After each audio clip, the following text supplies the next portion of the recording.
Oh, all right.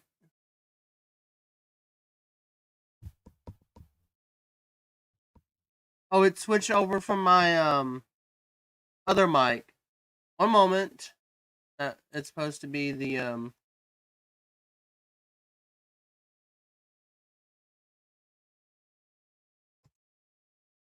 Oh, there we go. I was thinking it was something else. So we're gonna beginning momentarily about for um Chaos Ponies narrations in a little bit. So we're gonna see what they're gonna be doing.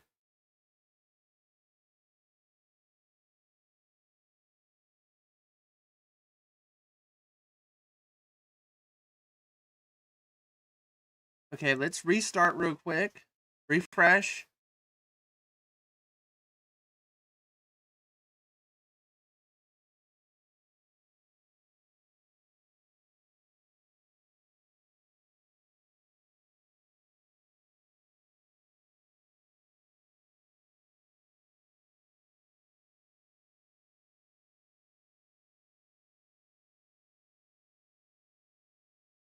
Checking schedule.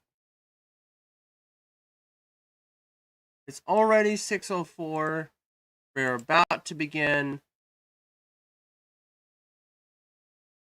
In characters with Q&A with Fleshshine Discord, which it's supposed to happen right now, but they're having some delays. So keep in mind that this is not fully. Um, I think what I can do now.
Yeah, I had to reset everything up. I had to wait until my notifications say that this person's online.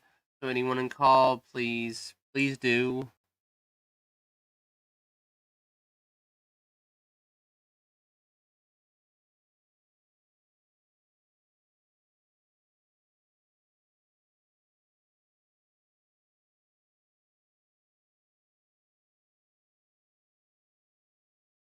To anyone that's in here, please do support our people on the server.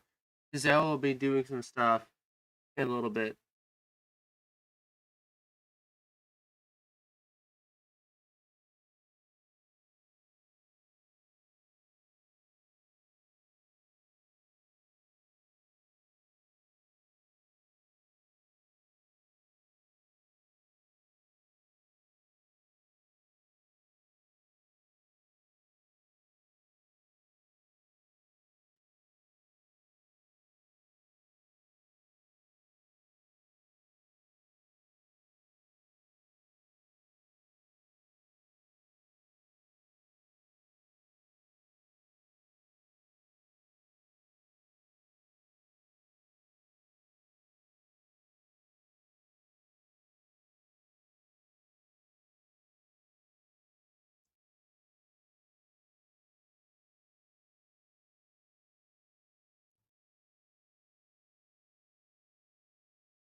Okay, I'm gonna do a real quick bathroom break, real quick.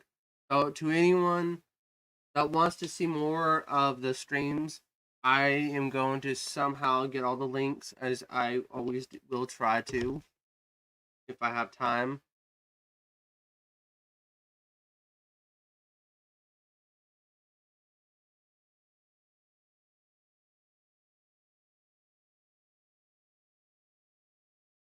So, see you guys in a minute.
Okay.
Okay.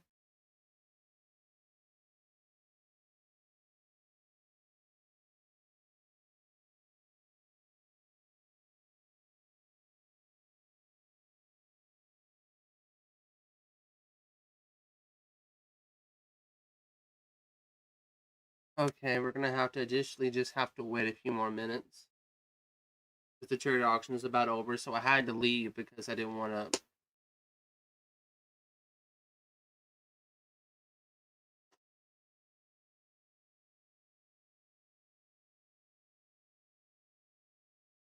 Checking schedule. And yes, it's raining down here where I'm at the moment, so bear with me. And I have my mic to the point where you can't hear any thunder.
Okay, everyone.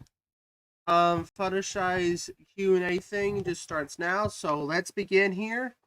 And we're good to go.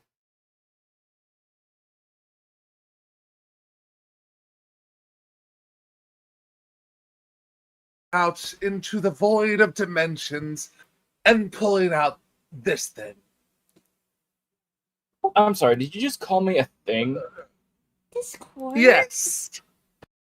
Discord, what did we say about pointing things out of other dimensions without asking? Nothing yet.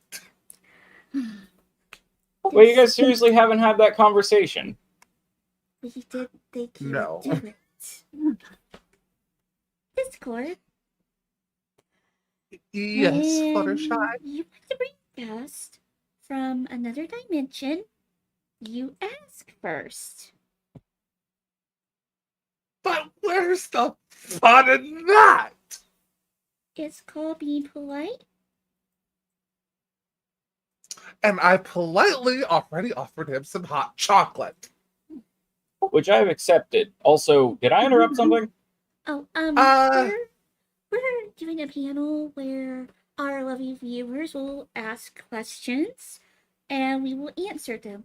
This is for, I think she's the lovely Bat Pony gave me a thing to say. I think it was Ponies Online that we're doing this for. Yes. Okay. But Excuse me. Discord. Rude. I said excuse me. But we do need someone to read the questions, Mr. I'm sorry. Master, just call me Midnight. Midnight? Okay. Midnight, do you mind doing that for us, please?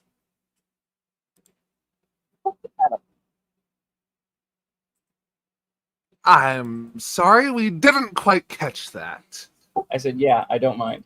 Okay, thank you Oh, so much. good. Thank you so much.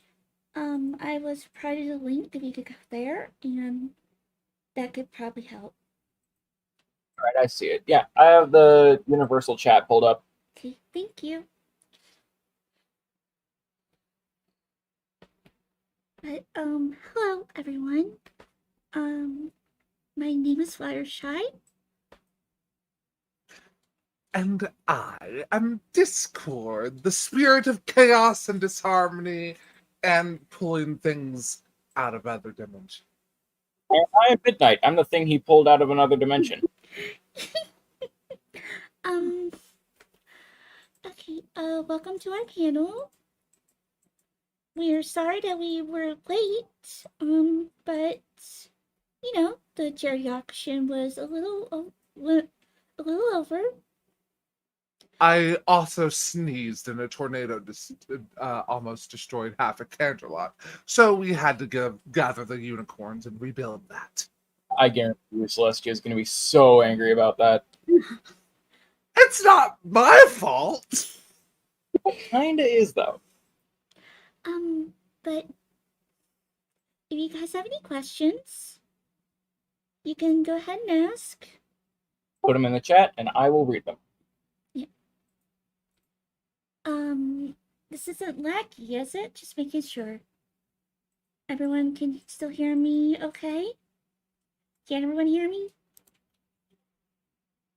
I mean, I can hear you. I don't know about them.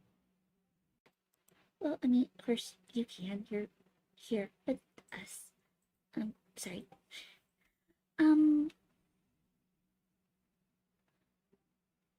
Let's see here.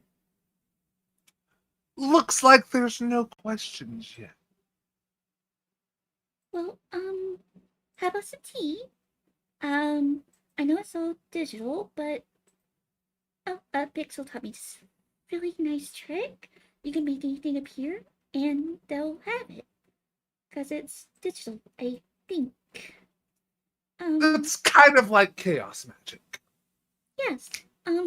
Discord, do you mind give everyone in attendance a cup of tea?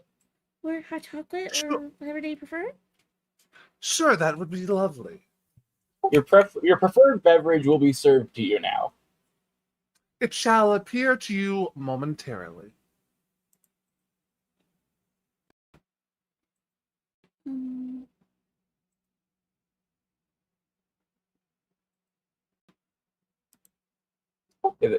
We've at least got 2 people who say they can hear us, so. Oh, wonderful, wonderful, wonderful. Yay. Also, this picture you chose is adorable. Yeah, Delightful, isn't it? actually, our lovely bad pony friend picked it for us. Oh, well. It's adorable, whoever you are. I think her name was, oh, I don't remember it off the top of my head, but yeah.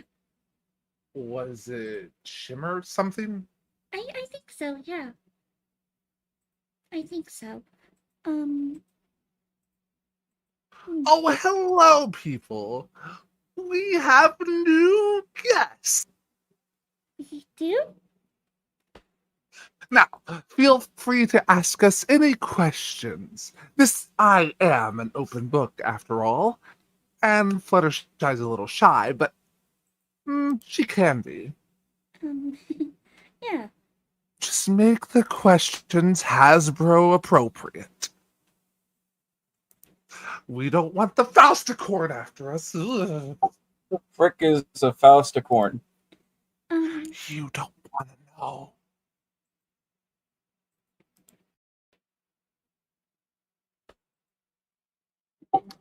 Samastash, that's it. Samastash asks, which tea are you 2 drinking today?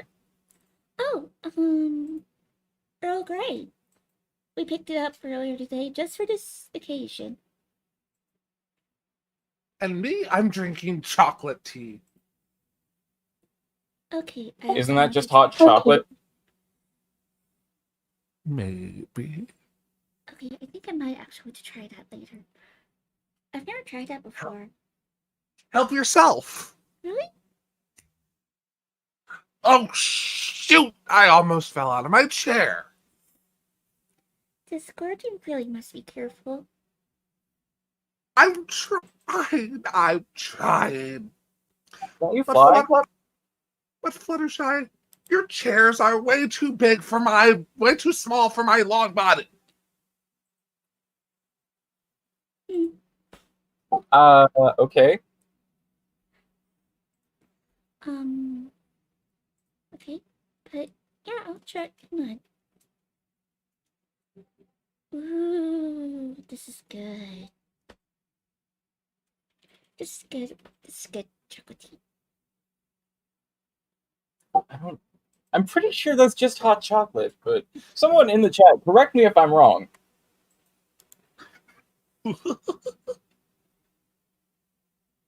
Death Brony asks, okay, Discord, what are you doing nowadays? Ooh. A little bit of everything. Causing chaos, causing order, helping the elements of harmony, and creating my own dimensions. He's also been helping me with the animal sanctuary.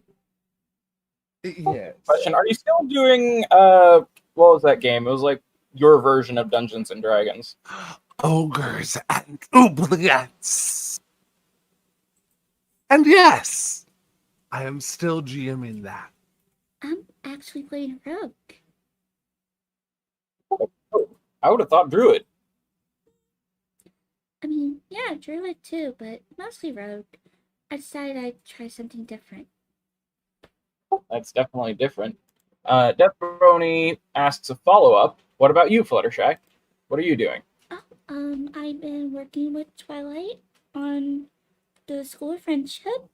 I have been working on my animal sanctuary.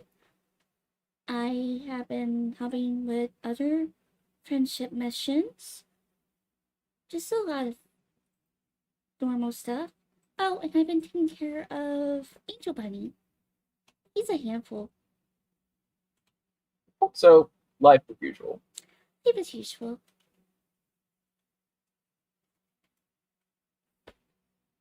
Doris the Pegasus asks, I'm wondering if strawberry tea would be delicious for Fluttershy. Ooh, I haven't tried that yet. I might have to. Getting some new teas to try is always amazing. Yum, strawberry tea sounds delicious. Okay. Silver Cloudstar asks, have you guys played Among Us? No, I don't know what that is. I have. I've also played it with this guy over here. What? I was imposter. Yeah. What? I was crewmate. He stabbed me in the back. Actually, I think he shot me. That was the death animation. Can someone explain? Oh, Among Us is a video game from another dimension. Oh, what? Cloudstar says Fluttershy is sus. I beg your pardon? I don't know what that means. SUS. It's short for suspicious. It's used in Among Us. Oh, okay. Maybe I am. Yeah, Death Brony comes up with Discord is sus. Oh, maybe I am. What of it? In the game we played, he was the imposter, so. Angel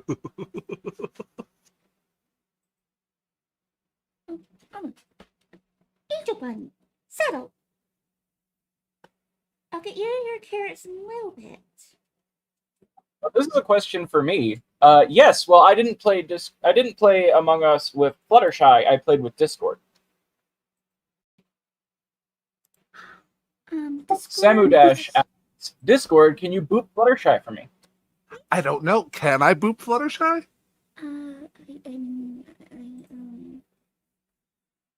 I guess. Actually, I can boop Fluttershy for me, but not for you.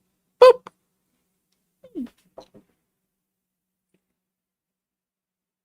Okay.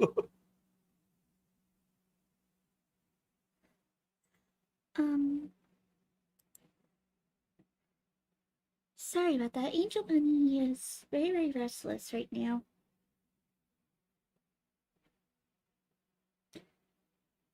Don't give me those eyes. You will get your carrots after we're done. You can be patient. How, Angel Bunny, how about some carrot tea? There you go. Tea. I've heard of carrot cake. What's carrot tea? Apparently It's tea made of carrots. Oh, he's actually liking that. Thank you, Discord. That was very kind of you.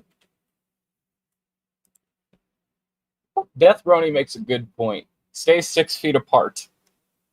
Oh, well, the virus that is affecting your dimension isn't affecting ours. And I'm not infected, so. What do you mean? What do I want to know? Silver Cloud Star asks, Discord, do you know about the Equestria Girls universe? Yes. I've been through the mirror. I don't like it. There's no magic. Well, technically it is magic, just not normal quote-unquote magic. Yeah, not the magic I can use. And there's not enough chaos there. Wait, Equestria Girls universe? You remember that mirror that Twilight walked through a couple moons back? Oh, yes, of course. Yeah, that universe. I didn't realize it had a name. Apparently it does. If I may move on. Yes, of course. Okay, so Joris the Pegasus gives Angel a carrot.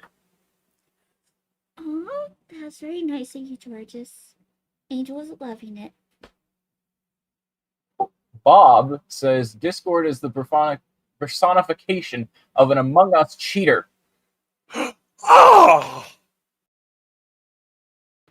Oh! Oh, that's rude. I swear, I am not a troll on Wednesdays. Okay, Death Brony asks, Discord, have you heard of Discord?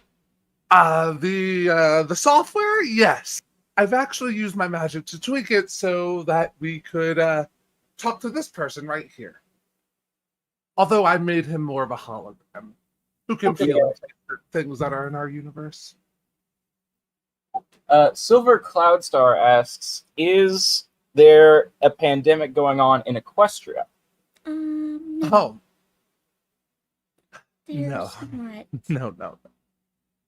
Our medical technology and our medical magic is so advanced that we don't get that many diseases, and most diseases that we do have are pretty curable. Also, if I ever get sick, Discord kind of takes good care of me, so I don't think you have to worry. Oh, remember that one time when I was sick? Ooh. I feel so bad that I wasn't there to help. The one where I asked for a little glass of water. Oh God, no! Discord? Let's not sync. But fine. As much as your singing is amazing, I have been told that that is a copyrighted song, and it might get the stream taken down. Aww. But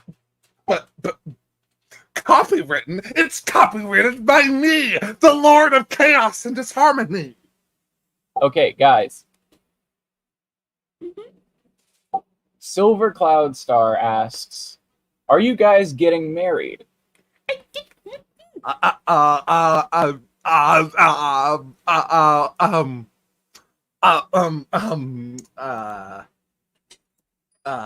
Maybe, possibly, not right now, but probably sometime in the future. I mean, we are kind of maybe a little dating, but I'm not sure where that's going. I had to look at distraction. We can either defer or deny anything like that. Okay, then. Death Brony says, "Even Discord gets sick. That was sus." You're sus, Death Brony. Speaking of Death Brony, he declares Fluttercord. Is that a FedEx thing? I think that's a ship name. Oh dear. Again, I have been told to neither confirm nor deny that. Fluttercord may or may not be canonical, but Joris, you guys will never know. Joris the Pegasus declares a PSA. Always wear a mask. Yes, masks are important in your dimension. Very, very important. Mhm. That's just a PSA. Anyway,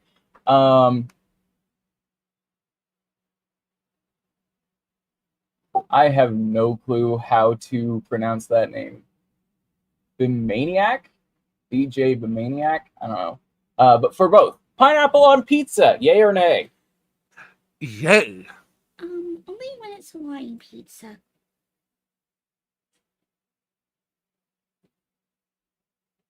Death Brony says, "I was born sus, fight me."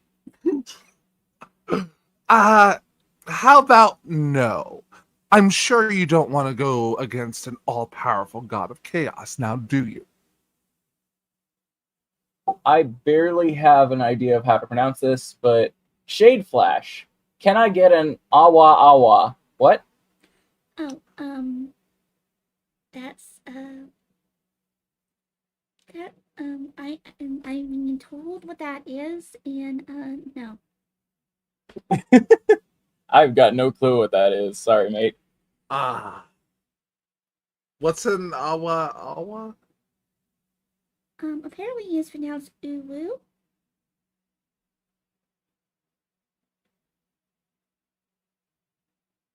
And apparently it's something that a lot of people like hearing people say for some reason. Okay. I'm sorry. Derpy Muffins Factory just asked one specific thing that I'm very confused about. Eggs on pineapple on pizza, yay or nay? No.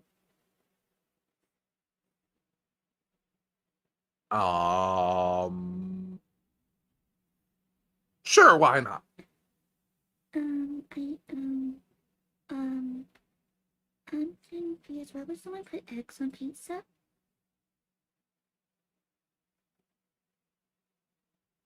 Thank you, Joris the Pegasus. I still don't know what in the world that is, but thank you for telling me that it is at least a me.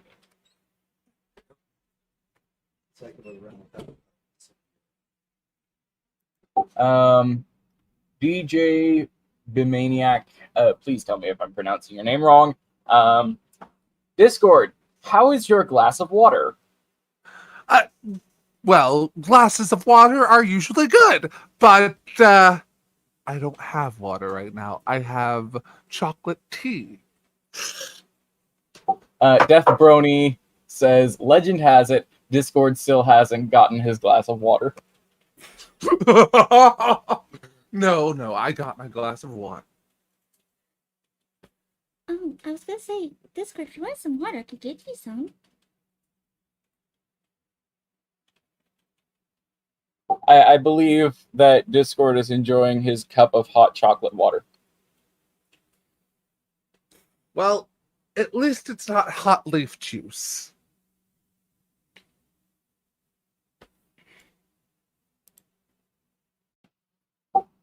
Silver Cloudstar, yeah, and, says, "Can you wish my friend Snowy Charm a happy birthday? Happy birthday, Snowy Charm!" Oh, happy birthday. Happy birthday, Snowy. Happy birthday, Snowy Charm. I hope it's a very good one.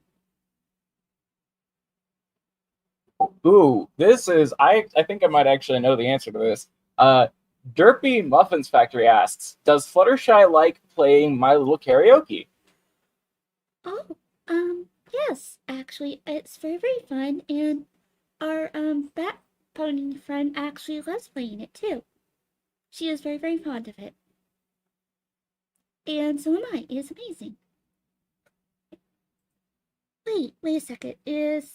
From what I'm hearing, is Derpy Muffin Factory actually the creator? I don't actually know. Derpy Muffin Factory, are you the creator?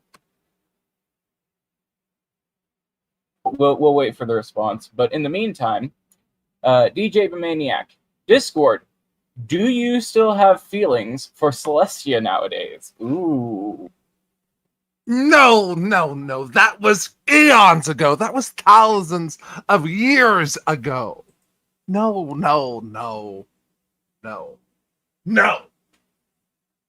We're Thank you. at most. Thank you, DJ Bemaniac, for saying I am pronouncing his name correctly. Death Brony asks, Discord, what is your adult-themed drink of choice?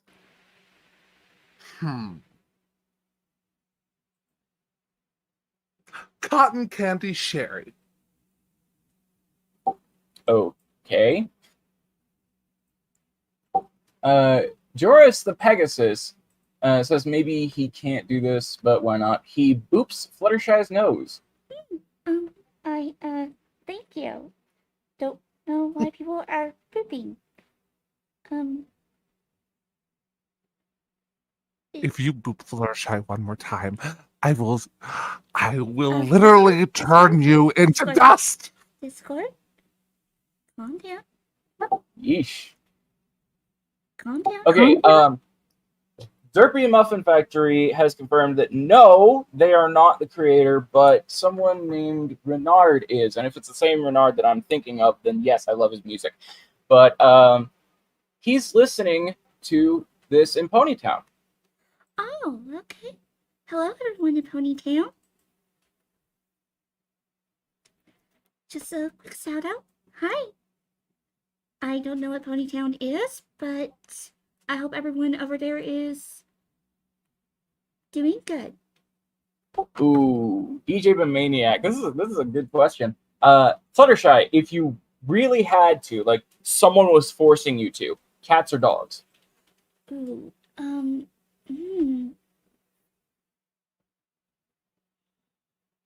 that's a hard question. I guess I would have to say, I guess I'm just gonna stick with Angel Bunny over here. So rabbits, okay. Silver Cloudstar says, Discord, I'm howling at the moon. And sleeping in the middle of a summer's afternoon. Discord, you got some people to turn to dust over here because Death Brony and Samu Dash both boot Fluttershy. Discord. My eye, Fluttershy. Discord, calm down. It's just a poop. It's not hurting me. I just get confused. That's all.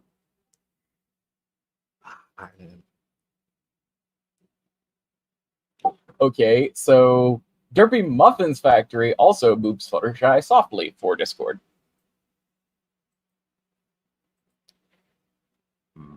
And also apparently gives Fluttershy 200 friendship points.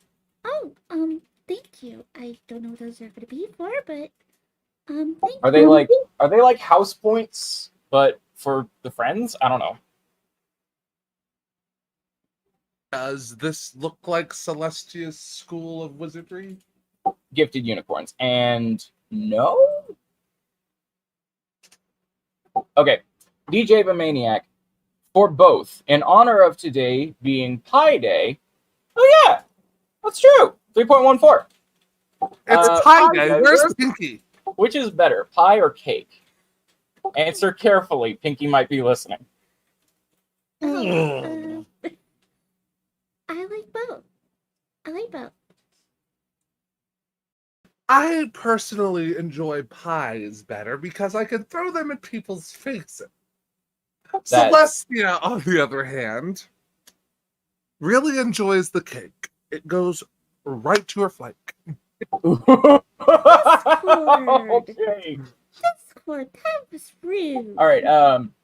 DJ the Maniac asks, Discord, are you aware of a musician named Eurobeat Brony made a famous song about you? Oh, I love that song. Yes. Yes, I am aware of that song, and I love that song. Silver Cloudster asks, does any pony have autism in Equestria? He personally has Asperger's, apparently. That is a question I don't think I can answer without sounding disrespectful to those who are on the spectrum. But I imagine there might be. But again, I don't know. It is not up for me to be able to say because I don't know anyone personally, and that would be up to them to disclose that. I'm sure it's possible.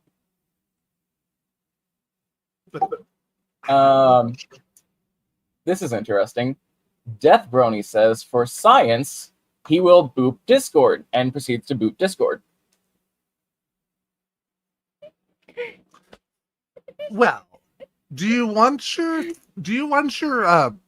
have hooves or fingers? Whatever you have, do you want it to be sucked into a black hole that comes from my nostril? Ew.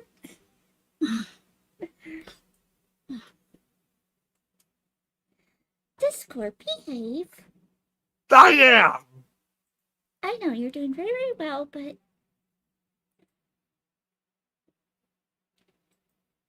you're trying. Silver Cloudstar says, thank you, Fluttershy. I appreciate the acknowledgement. You're welcome. Also, Hexavenus's evil lab, I guess that's how you pronounce that, proceeds to boot Fluttershy. Again, why? Why are people booping me? I have no clue. I am holding back. DJ Bamaniac says, for both, ketchup on hot dogs, yay or nay? What's a hot dog? Most of us here in Equestria are vegetarian. What's a hot dog? We don't exactly have hot dogs. Yes. We do? Well, I don't know if you guys do, but we in our dimension certainly do, and I do like ketchup and relish. I like strawberry jam. What is a hot dog? Yes. Okay.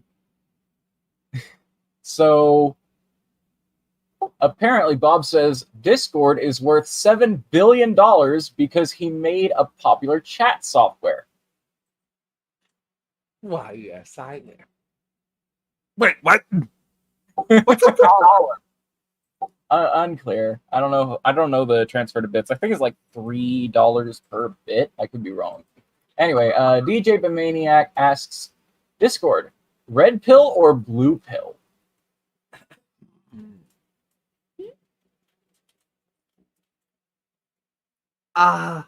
Both. Okay, purple pill. Anyway, Death Brony taunts you by saying, I have hooves. Fight me, Discord. Bring it. And also continues with, this will be the battle of the ages. Can we yeet him out of the window? No, I Discord. don't believe so. No, Discord, we cannot. Ooh. Derpy Muffin Factory asks, does Discord like being scratched behind the ears by Fluttershy?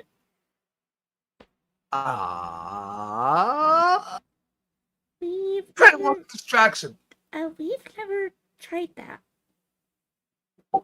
Okay. That's a story for later, but DJ Bamaniac, Fluttershy, which came first, the cockatrice or the egg?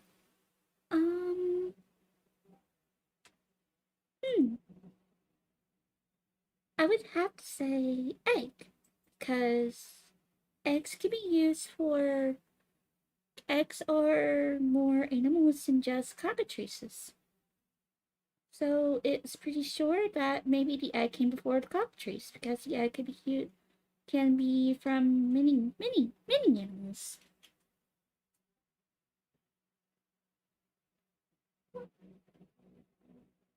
Also, Joris the Pegasus, thank you for acknowledging the fact that I like that song. I do, in fact, very much like that song, but not the Living Tombstone version, and I feel like I'm going to get flack for that. DJ Bamaniac asks, for both of you, who let the diamond dogs out? What? Who? Who? What? I have a feeling it's not going to be Rarity, though. They don't live in cages, so what?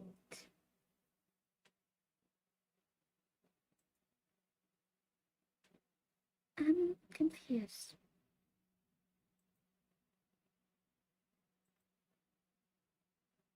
All right, Death Brony says he's not actually serious. He's just messing with you, having a bit of fun and chaos. Well, that's all fine and dandy.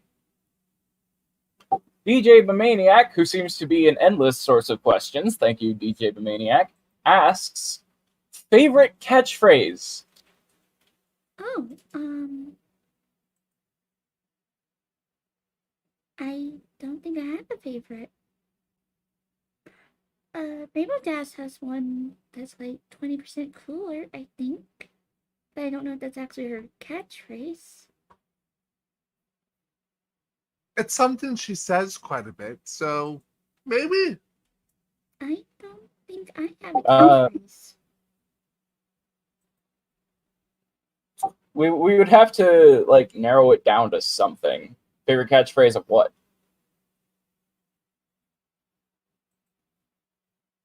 And my favorite catchphrase is, it's time for a great big storm of chaos. Why am I not surprised?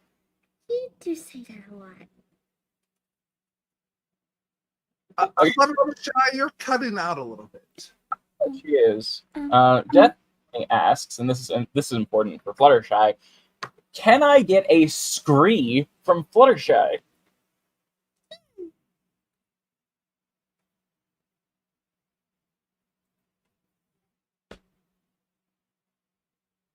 Was that good?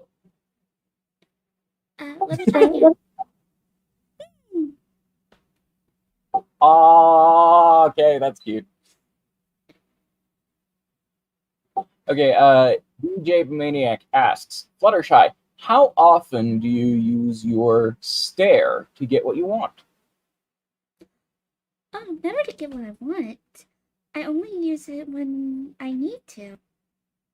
It's a very powerful tool, and it can be very overused. So I have to be careful to use it very sparingly.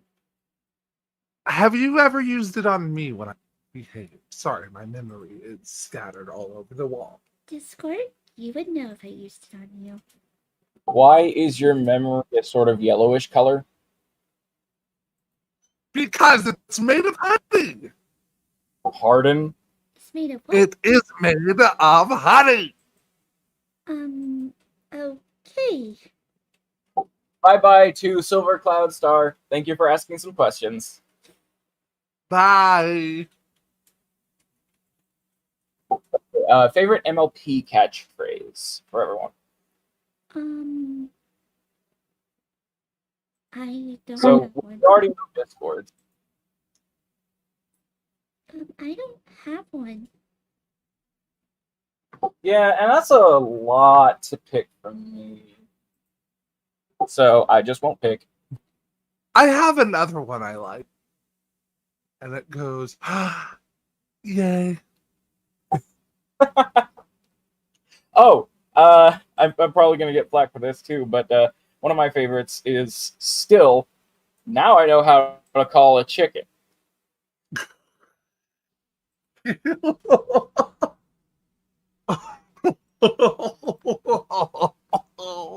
Oh, I have to hear it back. I need to, Angel Bunny, hold on, I'm taking outside. I'm sorry. Oh dear. Nuggets. I'll That's hear not that. fun. Oh no, not the nuggets. Death Brony asks, Discord, favorite time of year?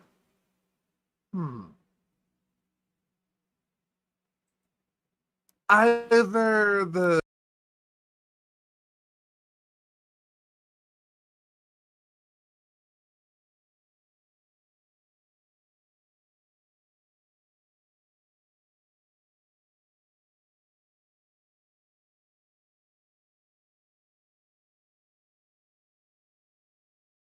either around Nightmare Nights or the time around Hearthstone. Both are fine. Alright, so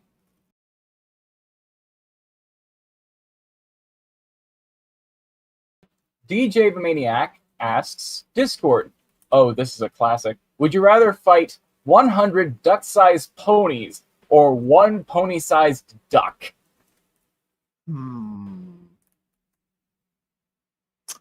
100 duck-sized ponies. Bring it on!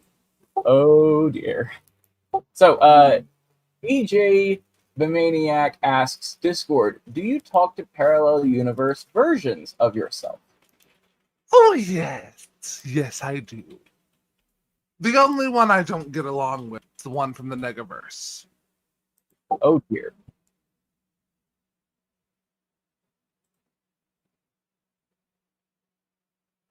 Chat, if you're getting buffer, then refresh. It works for me. But Fluttershy, this is from DJ the Maniac. How often does Angel Bunny do things he shouldn't? Very often, actually. I have to really rein him in. Yeah, that does sound like Angel Bunny.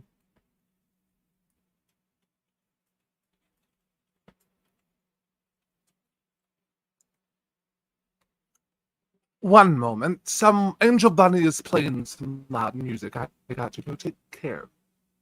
I'll be Sorry. right. I'm sorry, Angel Bunny is playing loud music? What? Yes. I don't understand. Angel's over here. The Discord. Where did the I have returned. Oh, hi, there you are. Sorry, it only took a second. Sorry, I had to go to the other room and tell Angel Bunny to turn his music. DJ the Maniac, that's actually a good question for both, not just Discord, but I'll ask both. Humans are the most dangerous animals on the planet. Agree or disagree? I believe that everyone has their good and bad sides. I think that if people work together, maybe they can help each other. I'm sorry, I don't know how to actually answer that question. I think that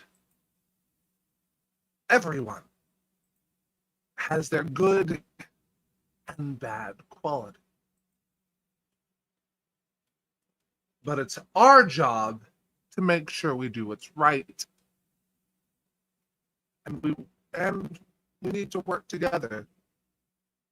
All we need to do when it comes to a lot of the problems you humans face, what you all need to do is sit down and talk to one another. That would solve a lot. Yeah, It probably would. yeah, Also, like our plan was it going to come together? just so you know, Death Brony, Discord already answered that, and the answer was either what you said, Hearthswarming and Nightmare Night? Yes. Okay. Sorry about that. There's a pony at the door. Also, guys, you can ask me questions as well. I may be here as a host, but I can still answer. And for both, summer is better than winter. Agree or disagree? I like all seasons. I mean, winter's fun. You get to make some ponies, and I get to help a lot of animals go into hibernation so that they can sleep throughout the winter. But summer is also fun too.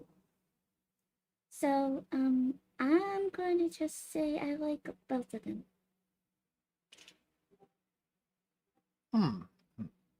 I think I enjoy spring. Late spring, to be specific. I know that's not one of the options, but who am I to follow the status? I will be right back. I have been told I need to ask permission to see if we can go over a bit because we started late. Yeah, that is true. It's like 8 o'clock now. Yeah, I will be right back. I need to ask permission for that real quick. All right, see you in a moment. Shy. Okay, Ooh, that's a good question. I already know my answer, but Alright.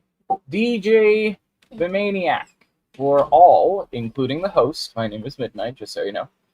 Is it better to be rich with no friends or poor with many friends? Okay. Just to confirm, we do have more time because we started late. I there- would be poor with many friends. I would agree with Discord, What was the question? which is probably worse than last time, I will say that. I'm sorry, what was the question? Hmm? What was the question? Yeah. Is it better to be rich with no friends or poor with many friends? I would rather have friends than money. I would. There you go. You have a unanimous answer there, DJ the Maniac. Honestly, I think it's better to be happy with who you are and what you have than to be who you're not.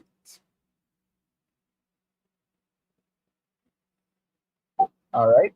Joris the Pegasus asks, Discord, best brony musician. Oh, there are so many. But I think my heart belongs to aviators. Oh, same. I love aviators. I'm gonna have to ask to be introduced to some of these. Well, actually, my heart belongs to Fluttershy. Maybe. Possibly. Look, abstraction! But my ears belong to aviators. You'd be surprised, Death Brony. This question is apparently for me. What is it? It wasn't that hard to connect with them because I can connect over Discord. But on a friendship level, I'll let them answer that. You see, Midnight here is an old friend of an acquaintance of mine, of my acquaintance's dog. And by dog, I mean a blue pony. Do you remember Thunder? I do remember Thunder, yeah. Yes. So we met through that weird pony. And yeah, This is the first time I'm meeting you. so in all technicality, Fluttershy, I did not pull a random person out of a random dimension. I knew him prior. Oh, okay. You still should have asked for permission first. Yeah, I suppose you can't really call that random, but still. Discord, since you live forever, what's an important lesson you learned in your lifetime? Oh. There are so many important powers and everything. Friendship. Uh, Learning to accept the magic of friendship into my hearts. Uh, uh, Never, ever flood Canterlot with cake. Again. Wait, Uh, you did what? hmm? You did what?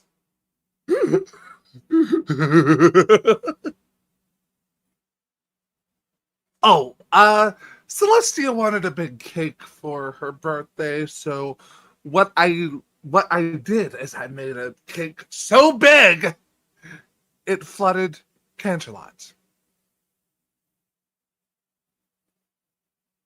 Death Brony, to answer your question, Discord. Huh? What? What's the question? Internet wise, if Equestria has it all. I was able to connect with Discord over Discord because of Discord. Oh. Yes, the internet does exist in Equestria, though it's at its relatively early stages. It's been sped up by magic. Question. I'm being asked to ask if the stream is lagging for anyone. Is it okay? Is it good?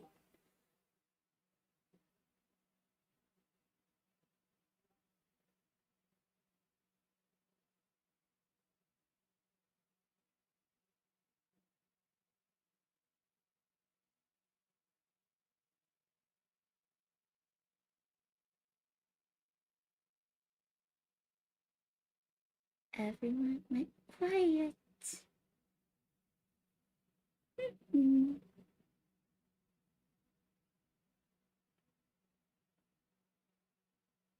Hello? Guys, if you didn't hear Fluttershy, how's the I stream? I was listening to the stream. She literally just said it now. So Oh, okay. Oh, um, I guess it went haywire for a bit. I'm so sorry. Oh, Death Brony says stream is fine. aren't I supposed to be the one reading the chat Discord? Doesn't mean I can't follow along. You are the personification of an Among Us hacker.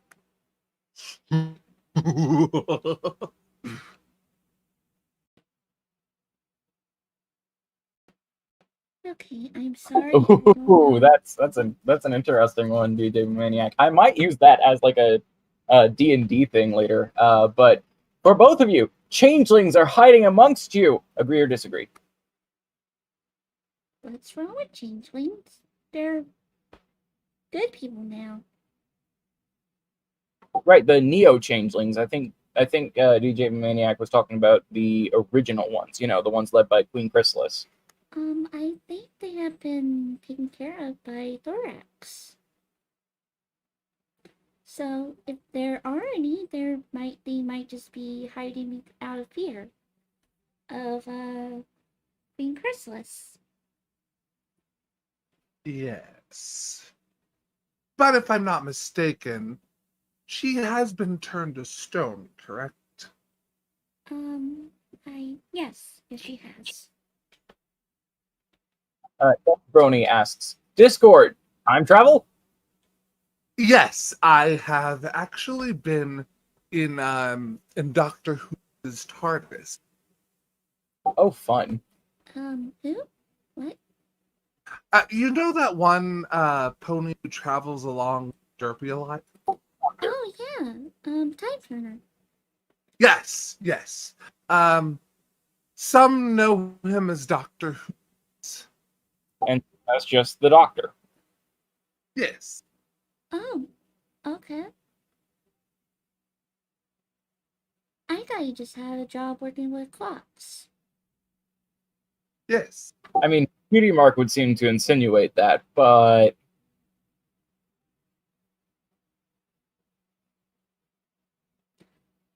Okay. There are a lot of conspiracy theories about the dog. I would actually like to hear some equestrian conspiracy theories. What about you, chat? I think maybe we should probably say that for another time. I mean, I'd love to do more of these. This is fun. Oh, I would love to host an equestria conspiracy theories stream. Well, I'm sure Fluttershy and I would be happy to join you. Possibly. We probably need someone like Twilight here too. I mean, I can ask her. I think she would be happy to. Fun. So let's take a couple more questions. Joris the Pegasus asks, Discord, Back to the Future with time travel. Yes. I love that movie. Yeah, the movie series is actually really cool. All right, Discord, how often do you visit the human world? Do you like it? I visit occasionally.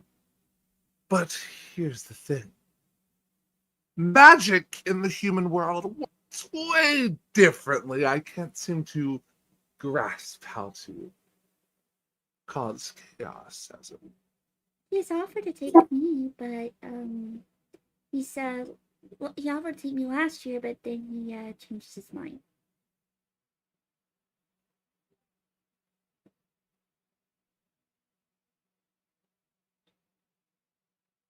Did it freeze again? No, you're Oh, here we go. Another one from DJ the Maniac. That's really cool. Fluttershy, if Pokemon was real, how do you feel about training or trapping their pets in Pokeballs? If you need an explanation, I'd be more than happy to provide. Please.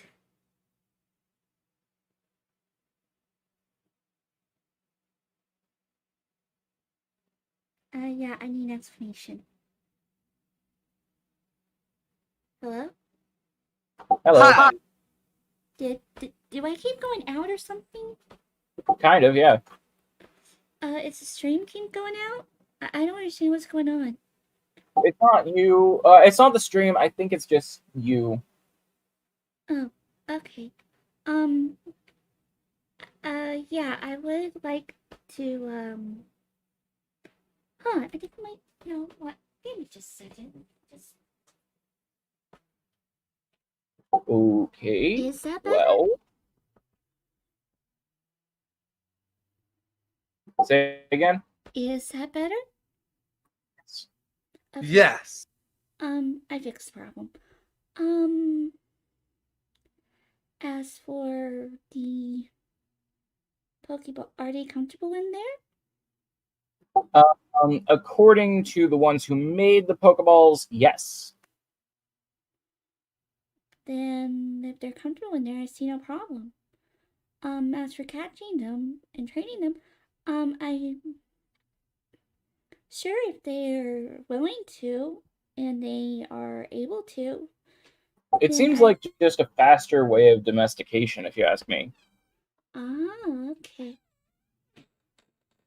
Yeah, in that case, I see no problem with them. I think it's a good way to help each other and help the Pokemon. I've never heard of it though. So, DJ Bemaniac asks, for both of you, what is in your current search history? Pictures of puppies. Currently, Beetlejuice the musical. That is the most recent thing in my internet search history. And they didn't ask me, so next question. Discord, when do things move faster, at day or at night? Oh. I'd say night. I am a bit of a night owl. I know that. You wake me up every single night to go stargazing. In all practicality, they don't move physically faster at either day or night. They move at continuous speed no matter what hour of the day it is. I can make them move faster, but then both Luna and Celestia will yell at me. Discord, isn't that because you made a solar eclipse happen on the wrong day? Yeah. It wouldn't surprise me. Really, it wouldn't. I also turn the moon into quartz crystal. Oh, you turn the moon into quartz? Yes!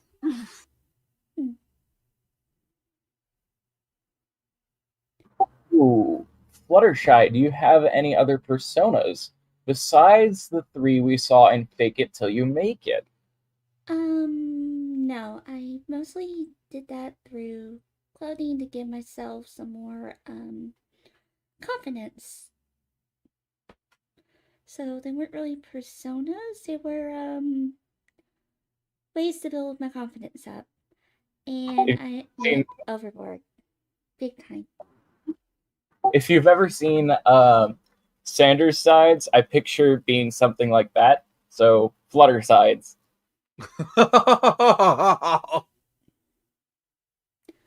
Okay. That might be something I have to check out. It's a cool series. Fluttershy, how much time do we We have 5 more minutes. Oh, All right.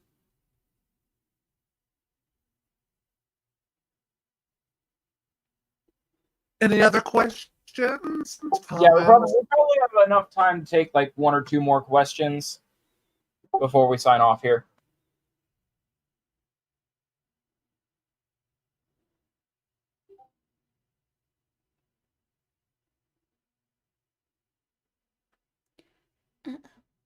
Can y'all still hear me? Hello?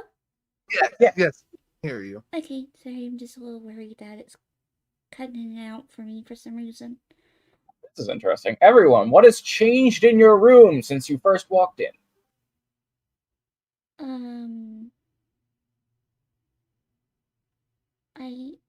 I don't understand. Yeah, I'm not quite sure either. I mean, if you're talking about the first time I walked into this room, everything's changed. Maybe they mean since we first got the room? Or Please maybe they be mean more- like for the first time today. I'm very confused. Yes, please be clarify. more.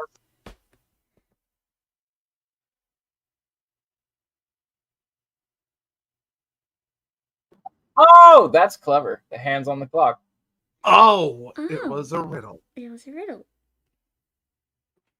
Announce like Who do you you should think- announce that. A riddle, and then it's just that.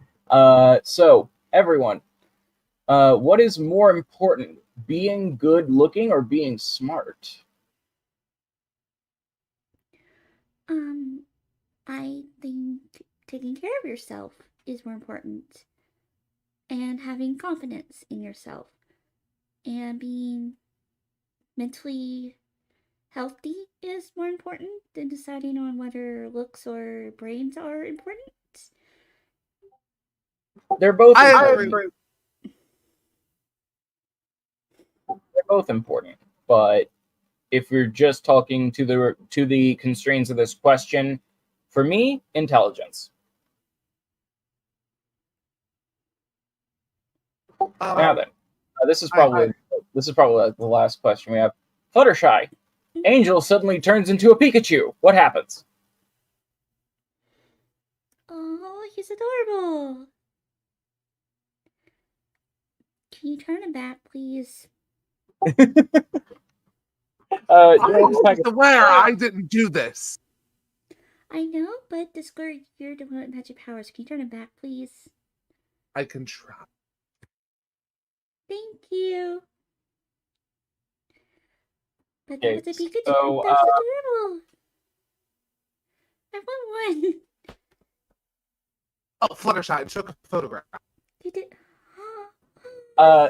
Just so you know, everyone, it is 8:18. We're about to sign off here. So, let me go ahead and do what I like to do and give chat their homework.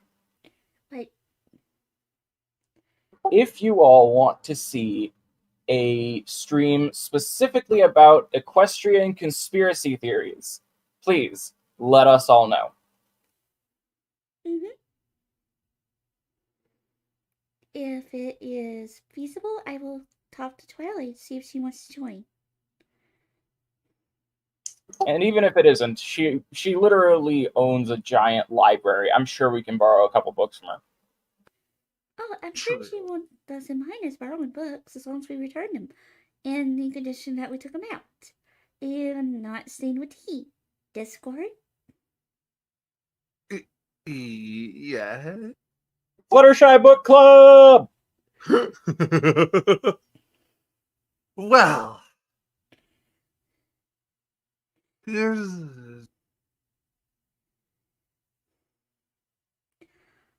This will be available on the channel after things are over. But yeah. Death Brony. The answer to your riddle is wind. Like wind itself. Okay. Why in the... Well, actually, no. That might not be the case. This is very interesting. Windmill, maybe? I don't know. Everyone, here's another riddle. I speak without a mouth. I hear without ears. I have no body, but I come alive with the wind. What am I? I hate to cut this short, but it is 8:20. We really have to log off. okay. And so Echo! we bid adieu. That's very clever. Alright. And so we bid adieu. Discord, what are you doing? Players, that's you! What the?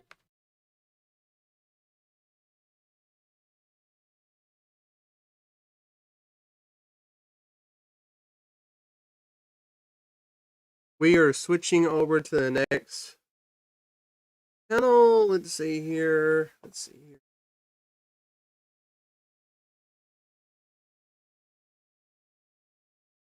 I am just getting the schedule out real quick. I can't get it out with the other one because I don't have it on there. Okay, schedule. Quick. Let's do a quick thing for Discord because everyone's in there. No, Discord. There. Now we'll switch it over in a minute.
Daisies. Back on stream. Oh wait, the sauce. Where's my source sauce?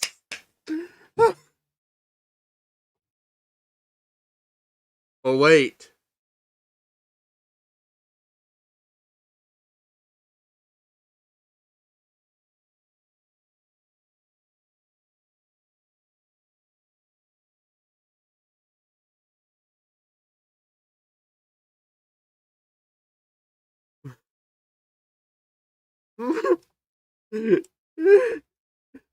Where's my sauce?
Our next panelist will be coming up right after this.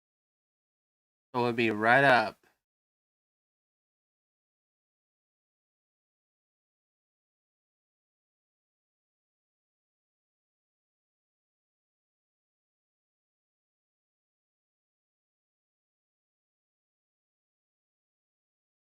I'm gonna have to go to announcements.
Yeah, we're having some technical difficulties. Hang in there in a moment.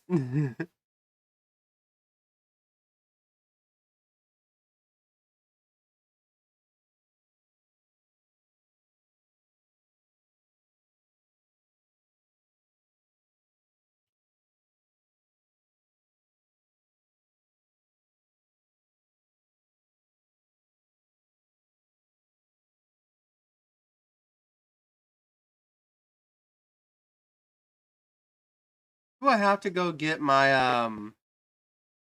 5-minute timer because I can real quick.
Suspicious item. Suspicious item has been detected.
Just right now, I am doing some technical part of this. Let's go back to Discord. This should be it.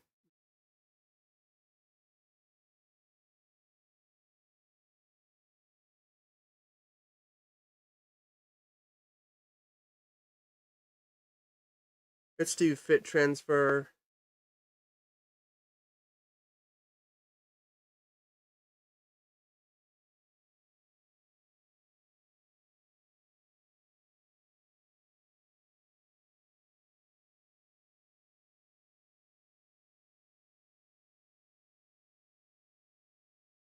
Yeah, that works.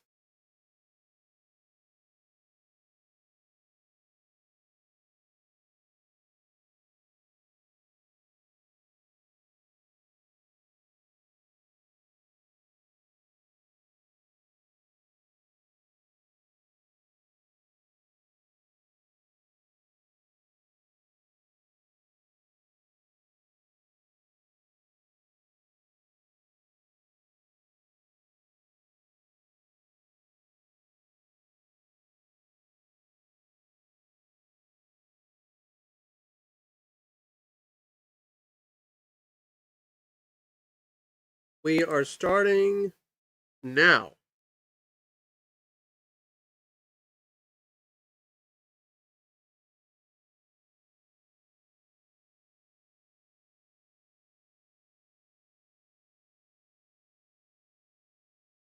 The envelope. So I'm gonna cover a few of the scenes that. And oh, actually, I already got a question. Yeah, I'm gonna answer those questions while I'm at it. I actually for collaborating with other animators, that's a question I've got a lot. Um, Basically, one of the issues, of course, is that when it comes to animation, mostly go with three main software, almost four. If you count Maya, well, if you count Maya and Blender as two separate things, because they are, but for most people, it's just 2D. Well, it's just 3D animation. So collaborating with other people can be a challenge. For example, there can be projects where I can contribute to one aspect like backgrounds and the other can contribute with animation. It can work pretty well with some animators, with some others can be pretty challenging. When it comes to character animation, I would need to find someone who animates in Toon Boom or something that looks like Toon Boom that kind of looks like my own my own style. So it can be challenging. There was Solidarity, which was a collab project. They call them multi animator projects or MAP. Basically, the idea that you make a project where you basically cut it up in sections, and the animator is basically given free will for what he wants it to look like. It just needs to match the continuity. There was a lot of reanimation projects where they took a cartoon that that was popular, or sometimes it's a movie, and basically ask people, well, let's try to make all your own bits in your own style, try to make something that just blends well. There was they reanimated old classics. They reanimated well, actually, it's not even a reanimation, but there was a collab that was basically redoing all of Star Wars. And everybody could do whatever they wanted. Some did animation, some did live action. And they basically did with as little money as they could. And it was hilarious. There was Steam Ham, which, of course, I mean, it's a classic. But all of that, it's mostly just a parody. So making it a parody, since it's supposed to be, having fun with the original material, the fact that doesn't blend in terms of style doesn't really matter. Just a celebration of artists, just celebrating other artists. So yeah, the fact that you can you can look at that as one way animators can collaborate. Solidarity was basically that, but with pony music, and there was no actual material that we had to follow in terms of visual composition, so a lot of us just went with what we wanted it to be like. We had one scene where we had Twilight giving a speech. It was quite a challenge because it was a bit late. Basically, a lot of all the animators that were doing the other shots basically already had their own plan, and I didn't really think much about it, and I realized, well, I need to match the continuity of the scene in a way that actually works. There was a scene with basically Twilight was talking and it was facing Twilight, and the other one was also facing Twilight but in a different style and different angle. So I was thinking, well, I could just do it her facing Twilight, and I realized, well, she's talking about her friends, so shouldn't I focus on them instead? So what I did was basically just do B camera, basically pointing at her friends, so you see what you see a bit how they feel towards that, and it was pretty cool because with the lights I had Twilight's shadow on the ground that actually made her shape, so you could actually see what she was doing at the time as well. I could have just put the camera behind her so you'd see her with the shot and all, but you'd lose a bit of her friend and you wouldn't know where to look exactly. So yeah. Oh, the creation of the season 5 finale parody. Actually, I have the original file somewhere. Gonna open up. I think I put it in Stars. No, I put it in Snowkicker. I actually gonna check on that monitor.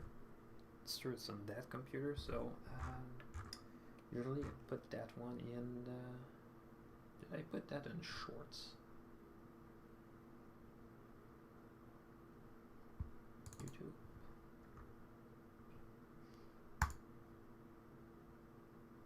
Oh, Shorts are not on this one, they're on Starstruck. So yeah, actually I named all my hard drive after ponies. So documents. I guess I can talk about that one first because it's one of the first ones. So deleted scene. Oh wait, no, that's the final file. So yeah, there was a lot of stuff. So the whole thing was not very complex to do. Shots. Guess I can open up Flash real quick. Actually, I'm gonna talk about Flash first because a lot of people are, a lot of people are still using Flash. It was quite interesting because the whole production, I was basically doing that right before the finale, the season 5 actually showed up. So I knew in a way that, I knew that Starlight Glimmer, there was like 99.999% chance that she would be reformed in a way. So I thought, well, there's already the joke that she already fits because Starlight, Twilight, get Sunset, and in that one I had every Moon Dancer. I was thinking of Trixie, but a lot of people, Trixie is less like Twilight. She's more, she's quite interested in magic, but more in the performance of it than just doing cool stuff with it. So the background itself for the opening shot was quite interesting because there is actually a whole background that I was working on at the time. It was for a short called Derpycopter, and the idea was I basically just wanted to joke about the way that a lot of fandom animators just back then, the animated Pegasi that were just they were basically landing, because the problem with the characters is that their legs, they would basically just hover in place at the point where you have the point where it would land, then they just extend their legs and that's it.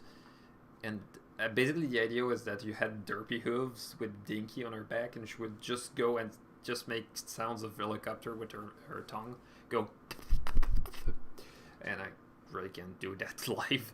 But basically the whole joke was that she was doing that, and then you see Scootaloo Rainbow Dash just next to her, and they're just really confused, and all she just turns it around and she says, "What?" And it was a whole joke. And problem with that is that doing that, of course, you have to find the time to record with the voice actress. You need to. So I needed to find a good time to record, and I could never get that time for that. So I basically shelved it, and I already had that background because I thought, well, let's make a nice background. Kind of looks paint. Yeah. So basically just vectored it. I had all of that. I tried to do some cool brush stroke stuff with it. And I had the whole thing because the whole idea is that basically, actually, it's kind of funny because Canterlot was not supposed to be there, but the other way. And basically, the whole thing was just that. So I realized, well, I have the view that I can use for an establishing shot, so I just put the QD map that I actually had back from Dinky's Destiny, because we had to vector a lot of stuff for that project. So I realized, well, let's put that. So the first shot was already done. So I just put a little zoom in, which is kind of funny because actually, let's go. It's a Ryzen 9 and Flash still struggles with it. It's really a show that they're really bad at. They were really, really, really bad at optimizing it because it's all mostly just runs in CPU. So you have the shot of Twilight, which really simple. It's really just Twilight. She just blinks and she just goes up. So I also had a rule to basically just have a good place to just look at them. So I have that. I have just Twilight. Then the next shot when you cut to... Oh, and the little tweak that I did for that one that I haven't done since, but I realized that the color palette of the inside of the castle just made more sense with yellows and purples and than purples and greens. So you already have Spike that just pops in the frame. It's quite interesting with that one because you have basically you have Spike. You have this run animation which was actually recycled from Project Undercloud 2. So you look at Spike and basically you have the run. Originally the run. Basically what I did was that I found a place where he ran. It basically just took it as reference. So you had that. So it was a nice. Basically it was just a nice loop, and. So one of the things, for example, the tail, that basically, if you look at it closely, you see that it kind of curves. Nowadays with Toon Boom, I'd basically just go with a curve. That's it. So you basically have that.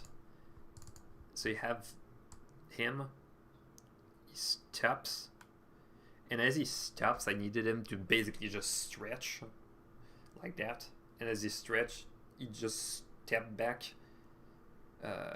And you see his foot just steps back, and then you have like the little bounce back because to make it more, bouncy. It really sells it. There was also held frames here because basically I just kept that pose, and by keeping that pose, it's more solid like that. It's kind of why when you look at animation done in 2, it just feels more solid for some reason. Just holding that pose really helps. Then you stretch him. I didn't really stretch much his head. And looking back, maybe I could. So, there we go. And you just go, whoa, wow. Yeah, really go, wow. So, and you go with that. And then you have his expression. He has his eyebrows up. So basically you have this. You had also animated a little some contact shadows under. I also basically just took the character and put it in the ground.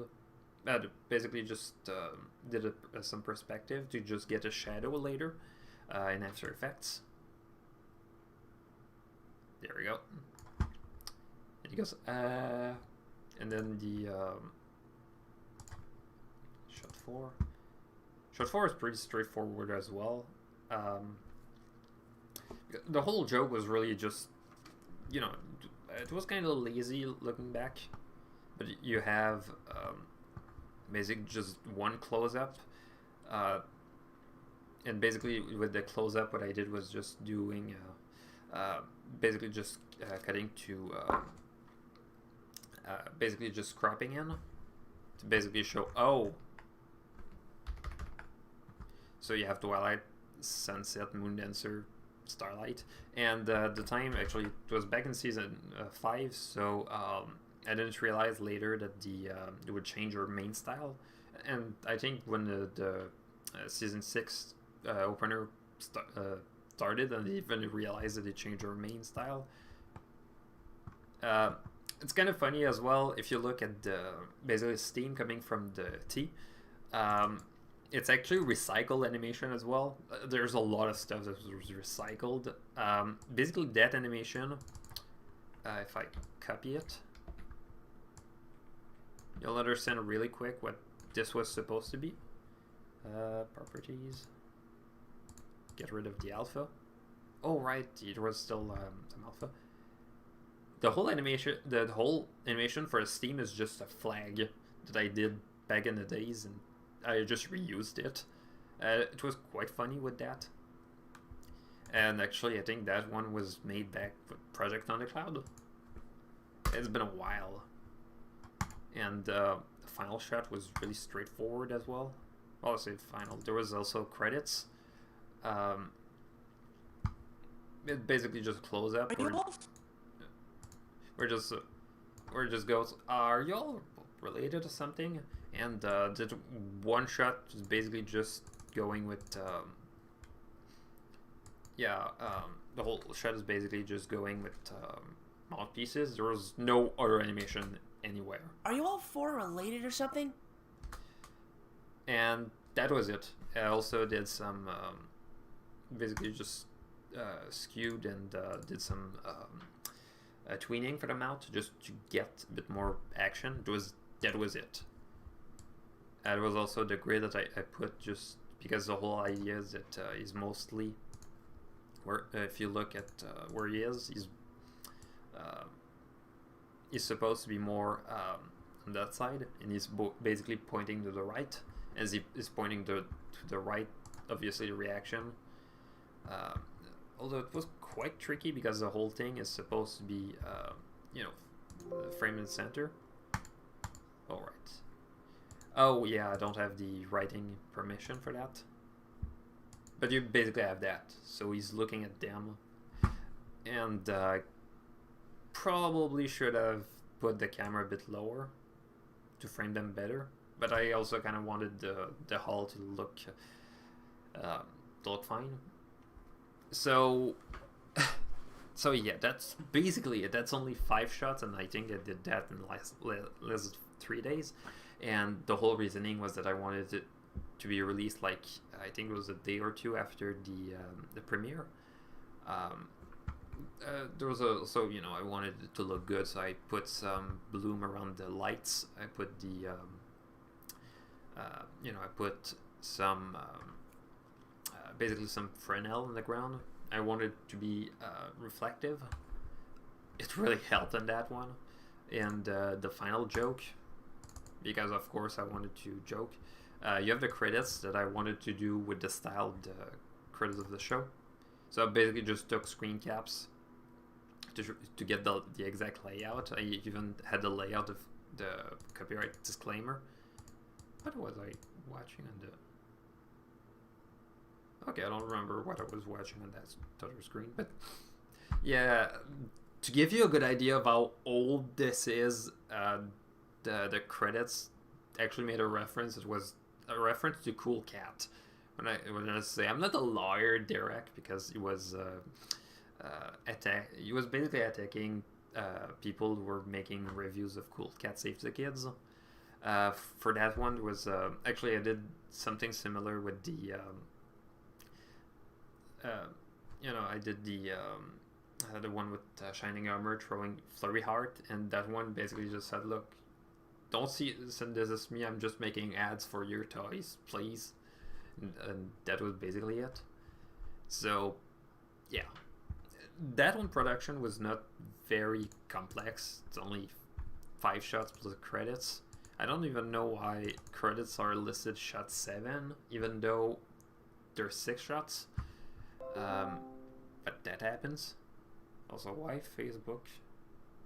Oh well. Oh, right, I'm not in silent mode.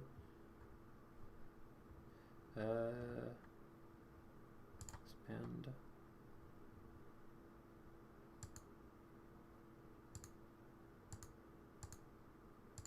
There we go. That was still called Do Not Disturb. But yeah, that whole production was back in 2015 actually. This was back right after Good Morning Baltimore. After Dinky's Destiny as well. It was actually before Luna's Determination. So a lot of it was just recycling some other stuff, because I realized at that point what I wanted it to look good, but I also had 3 days, so that's bound to happen. I'm quite glad, seeing how those details just turned out in the final one.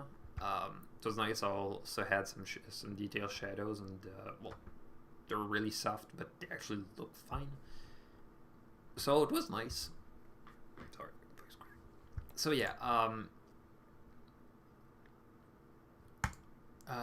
should I? Yeah, I guess I should bring up what I was actually coming in to show to you. So actually, I was talking about the beginning of Harmony. There's a lot of things on that project that were actually tried for the first time. One of the ideas with that project, I wanted to have a scene where you had Celestia basically just running and being teleported, and one of the challenges was to actually get the actual running that would go along with the perspective, but the perspective would actually shift. It's quite interesting if you look at the actual animation. The animation is basically it's kind of a shame in Toon Boom. There's a center and selection option, but the center and selection option breaks the all the things you open on the timeline. So basically, the animation for that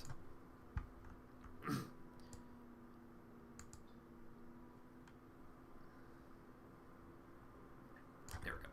So basically, the animation is just a loop of just a hoof that just goes, and so it's quite interesting, because if you look at the original animation, there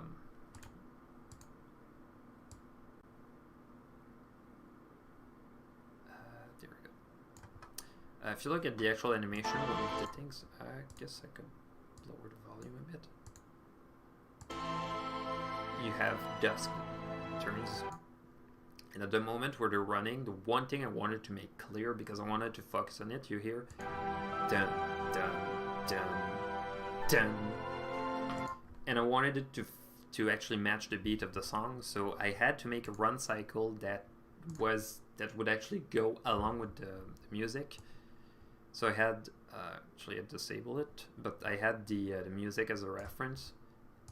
So I had the so you really feel it feels less like a run and more like a trot. And one of the things I did, because if you look, basically it's the same animation for both legs. It's just offset out of time, and it was it. And so I had this part. I also had the back legs, which looking back I could have done a better job with that, but that happens. So yeah, have this. And I had the body itself and the head, and basically the thing is that as the body just drops because of the whole weight, the fact that she trots, as it happens, the thing is that the head, it rests on the body, and it's not perfect. What I wanted it to actually feel, and feel, actually I'm going to disable the deformer so you can see a bit better, but as you see the body just go down, you can see that the head follows a bit later, so you really feel like there's some bounce in the head. I also did with Luna as well. And actually, one cool thing, because they're offset with time and they're all in deformer. So what I can do is just shift the time on that one. There was also I did some rotation because the whole head is technically in 3D space. I can actually rotate it to get some good angles. Was it that one? No, that's for Luna. It's quite interesting as well because since Luna is on Celestia, I had to put Luna's rig inside of Celestia's rig. I think it was this one. And there we go. So I've set that by 2. And there's another one somewhere. No, that's for the main that actually shifts. So when I disable it, you're gonna see it's gonna be a lot more stiff. Actually, it's not the stiffest. Actually, I'm gonna disable entirely the head rotation. So actually it's pretty cool. I can just, since I always keep all the files for all the scenes, I can just disable it. And actually I'm gonna take this off as well. And you already feel, if you look at the animation, that it doesn't feel right. It already helps a bit because her main is a deformer as well. So what I'm gonna do is that I'm gonna take the deformer and I'm gonna get rid of it. So I can just get rid of it. Get rid of that part as well, which is also a deformer. Because if you look here, all the black dots are just keyframes. Basically, I'm telling the computer to go from one point to the other, and what it does, it basically just does a linear correlation between the two. And the problem with that is that it's very stiff. You really feel like it's just a robot. Like if I went with the arm and just rotated it like that, that's it. It would really feel wrong. So one of the things you can do is actually put lots of layers of animation together. For example, to make it feel more human, I can have that part of the arm that actually follows. So instead of going this, actually it's not the best example because I'm actually doing one thing I shouldn't do. Let's say I just do that. It just doesn't feel right. So if I had a bit more movement, I can actually feel like there's something that's a bit more. Just adding that layer. There's also just having the setback because if you look at the moment I snap, as I snap, I shake a bit. It's one of the things you can do. In this case, one of the things I wanted to do was to have the hair that would actually follow. It was all set on deformer, and what the cool things is deformer can deform in more than one position. So the links that were farther away would actually move farther away in time as well. Kind of like, do I have, well, I got my keys. And I dropped my pen. But basically you have this point, as the top, as the top goes, the rest actually follows a bit later. Kind of like a pendulum. So you basically get that, and as well when you get the movement that stops, you have the rest of the movement that actually stops later in time. So doing that for hair, it's actually pretty cool. It actually makes it feel more lively. Back in Flash, one of the problems with that is that actually the show has that as well, and actually I could compare it. There. Basically, you have a second shot when you have Twilight that actually just bounces. You see that the hair actually has that bounce after the animation, like she goes from one position, and as she goes to the other position, just bends from one to the other. It's basically just done by having the mane that actually kind of goes down and then up, kind of like a spring. But the problem is that you see that position is basically just skewing and kind of feels stiff. For her bangs, kind of works because it's short, but if you look at other characters like Rarity, her mane had to be split in multiple parts, and the fact that it's so complex really makes it a nightmare. So just the fact that with Toon Boom, I had the opportunity to actually put it on a deformer as well. Actually, I'm going to show it later what you can actually do. But if you look without that, her hair just feels stiff. And if you compare with her tail, actually can actually enable. Basically, her tail was not very complex. There's a deformer here and a deformer here, and basically just having that. Basically just having that set to basically skew with those two like that really helped. And yeah, I basically with everything else that just was offset like that just ruins it a bit. And yeah, no, the animation for Twilight was not frame by frame. It was basically just well, actually, if you look at this, I did some keyframes that were frame by frame, but that's pretty much it. It's not even very complex frame by frame. It's basically just using the skew tool like that. So, of course, if you look at a scenes, for example, where there's the one with Twilight and Canterlot in the Crystal Empire Part 1, or you have her sing, and as she sings, her hair just flows to the wind. It's basically just one loop, just keeps going. With Celestia and Luna, that loop is basically just 80 frames. Actually, back in season 1 and 2, it was just 40 done on 2s, and basically just loop back and forth. Well, actually, I say back and forth. Basically, just loop just one way, and it just worked. A lot of people didn't really notice, and because those shots are really short, you don't really see it snap back. When I needed to find a reference for Luna, it was really a nightmare to try to find the one spot where she wouldn't move and it would last more than 4 seconds. I ended up finding one in Luna Eclipsed. So yeah, you have actually, I guess I have one good shot I could show from Fall Sunset Shimmer actually. Fall Sunset Shimmer. Scenes, sunset intro. So I guess I think it was second one. Nope, that was a balcony shot. There we go.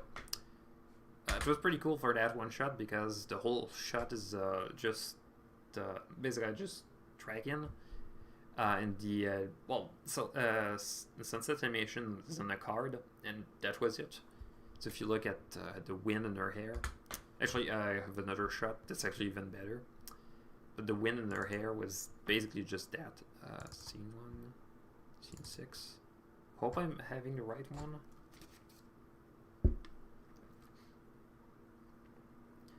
How come I need so many layers to perform animation? That's actually pretty interesting. Basically, it's a necessity because there's a lot of stuff. If you look, for example, there's basically our mouth. That's one layer. There's the hair that are a separate layer. Cutie mark is on its own layer. The mane is in a couple layers. There's a couple layers that are invisible right now, but will come back later as she. But yeah, you have. You basically have this animation, which is basically just one loop, just keeps going, and you see that that part that just twirls.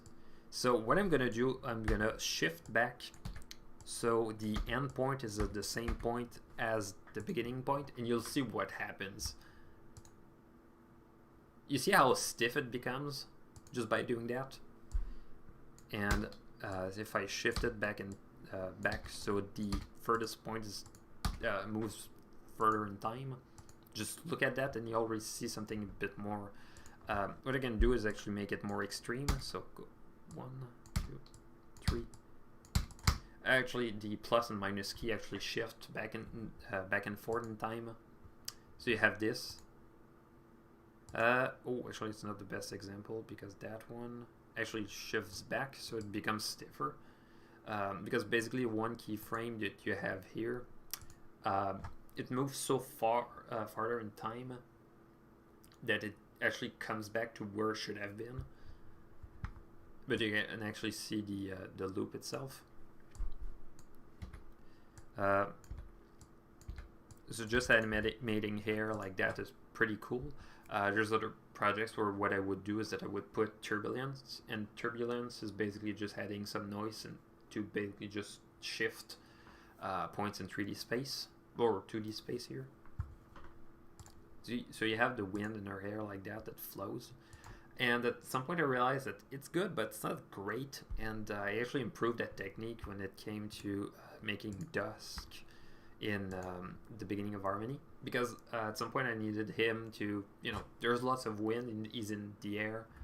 So I had this part where the camera just goes really fast towards him. Which was pretty cool because as the camera went closer to him, he started getting that reaction to just amplify the actual movement. And if you look at the movement itself, this bit still in deformers, because those deformers can actually curve the whole thing. So, and it was also done with that shift in time.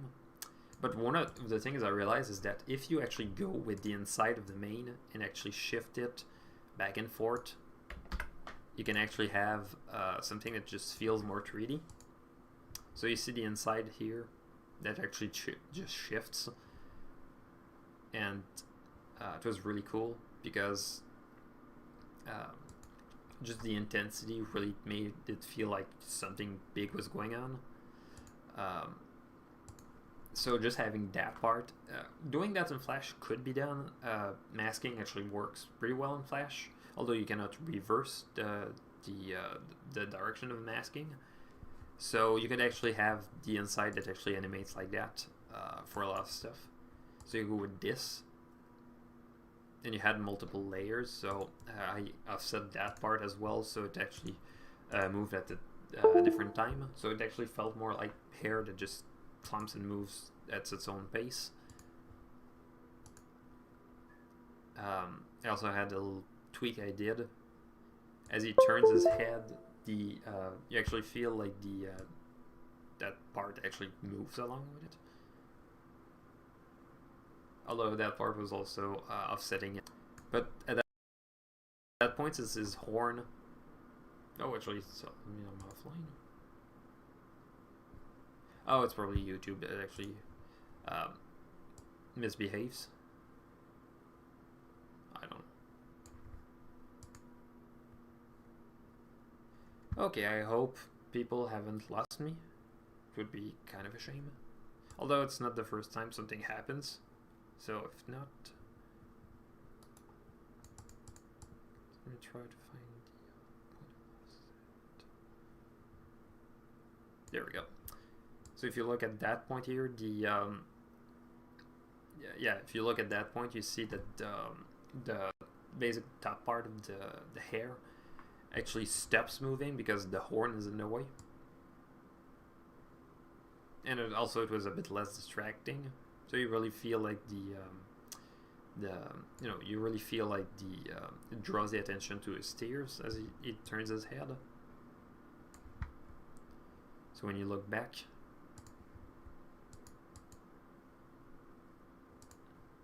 and the camera just pulls in, he turns his head, and as he turns his head, you cut back to. Let's see if. No, still streaming. I think it's just dashboard that actually misbehaves.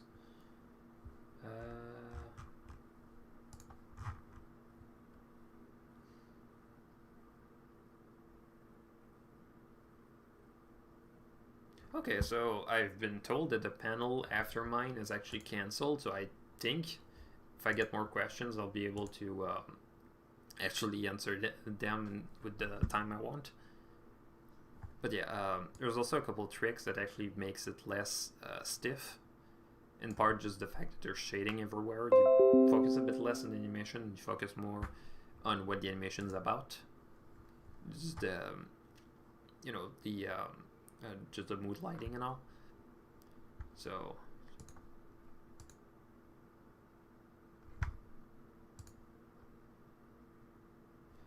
okay, so I think dashboard is just broken for me.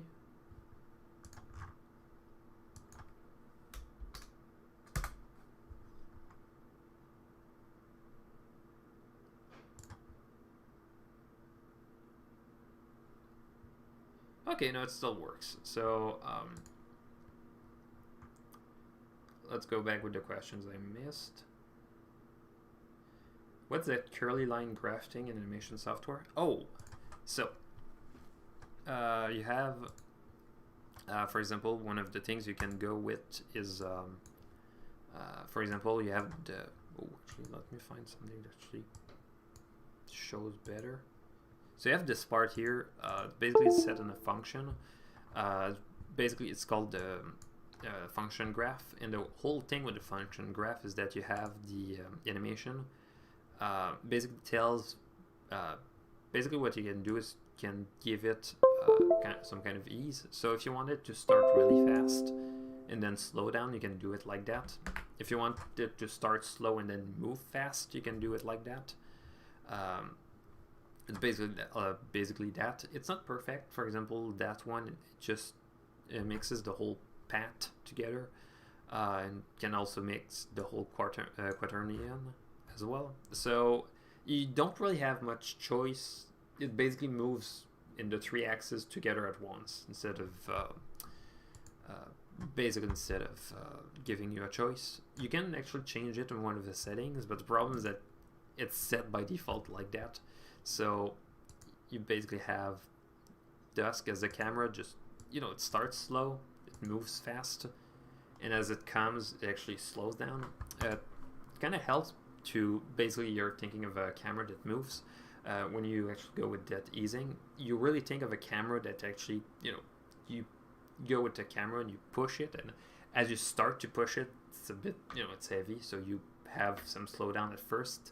You have the you know, get the peak speed in the middle, and then you try to get the camera that stops without having something that just feels sudden, feel like a jerk. And as is, you know, as you do, you just slow down your own movement. Doing that with animation like that actually makes it feel a bit more real.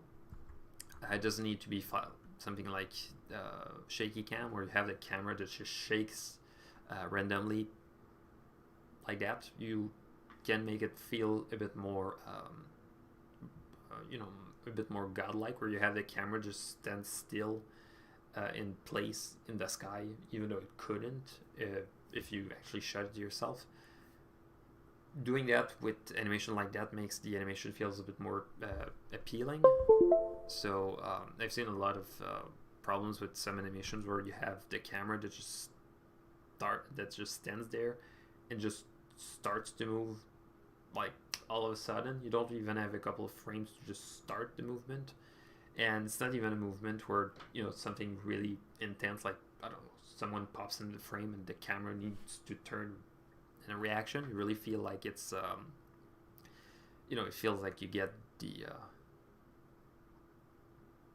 wait, did I say let's go back to depression?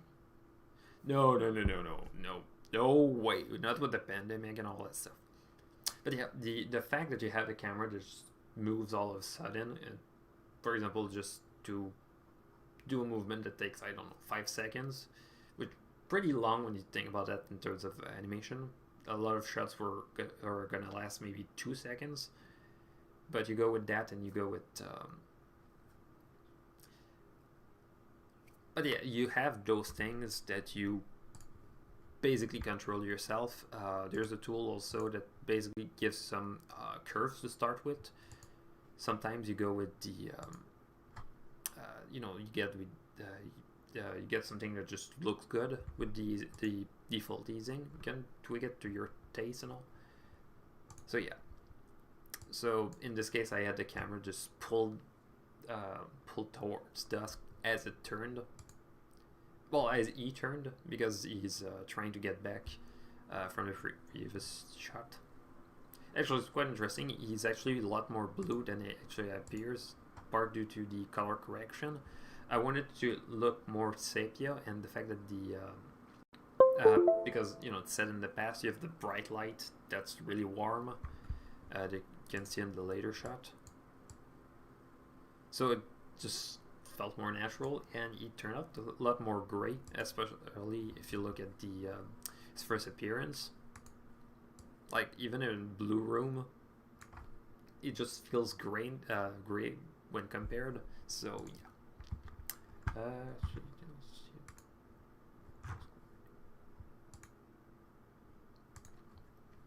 So yeah, the actually I'll probably have a lot more time because the next panel has been cancelled.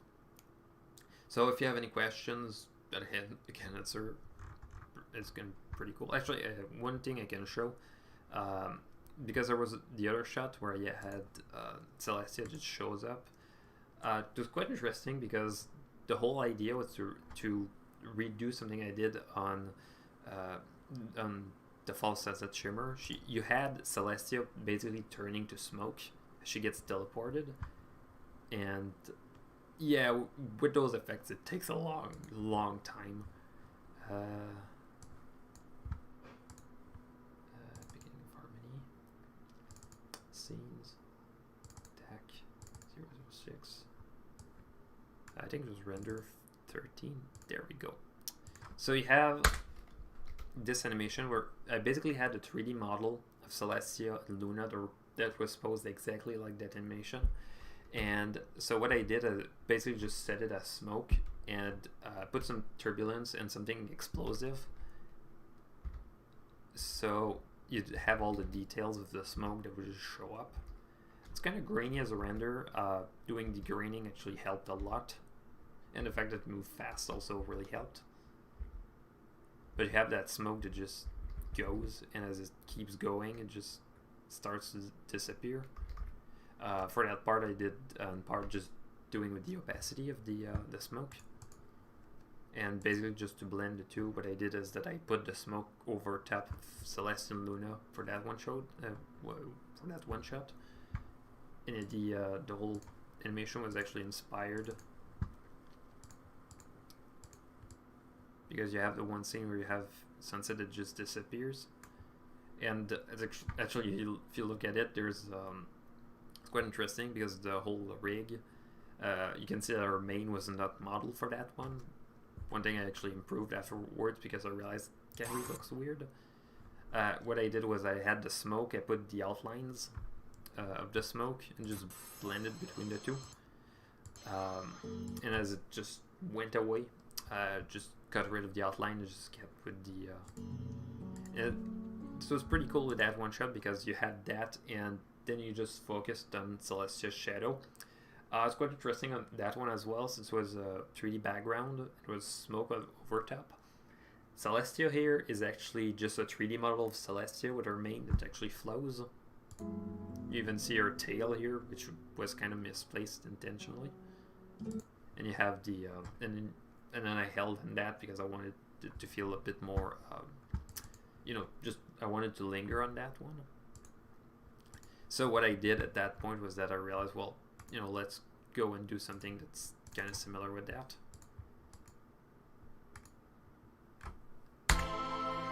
So you go with that, and you really feel like, you know, she's getting grabbed. You already have the outline done with it's actually a plugin called Saber. It was actually designed for lightsabers, and I realized at some point, well, it can be used for something that's not straight. You can actually put it on a curve, and then I realized, well, let's go with the outline. And actually that one part was inspired by how the movie, the magic effects were all hand drawn, and I realized, well, I cannot do that myself. I just don't have the time to do that for all those frames with the budget I had. So I found the plugin that would actually do that, and I realized, well, it can be used for magic, but can also be used for those teleportation effects. And as it actually grows on her, you actually get the overexposure on that one. You lose back the exposure. It fades away, and as you see the light from the sky that actually goes. You see the silhouette of her parents. Originally, actually, for that one shot, I think I only had dusk, and I realized, well, dawn should be there in some way. So I had dawn just animated to actually come in as it, and then you cut back to the, and actually that part, the smoke, instead of doing 2 smoke simulations, it just used the other one. I had some glow from the back, and that's pretty much it. It was quite interesting because in that case I needed to bend the smoke a bit and to make it actually fit the shape. The fact that they kept the same camera angle for both shots to actually match in continuity actually helped a lot. So yeah. Other questions?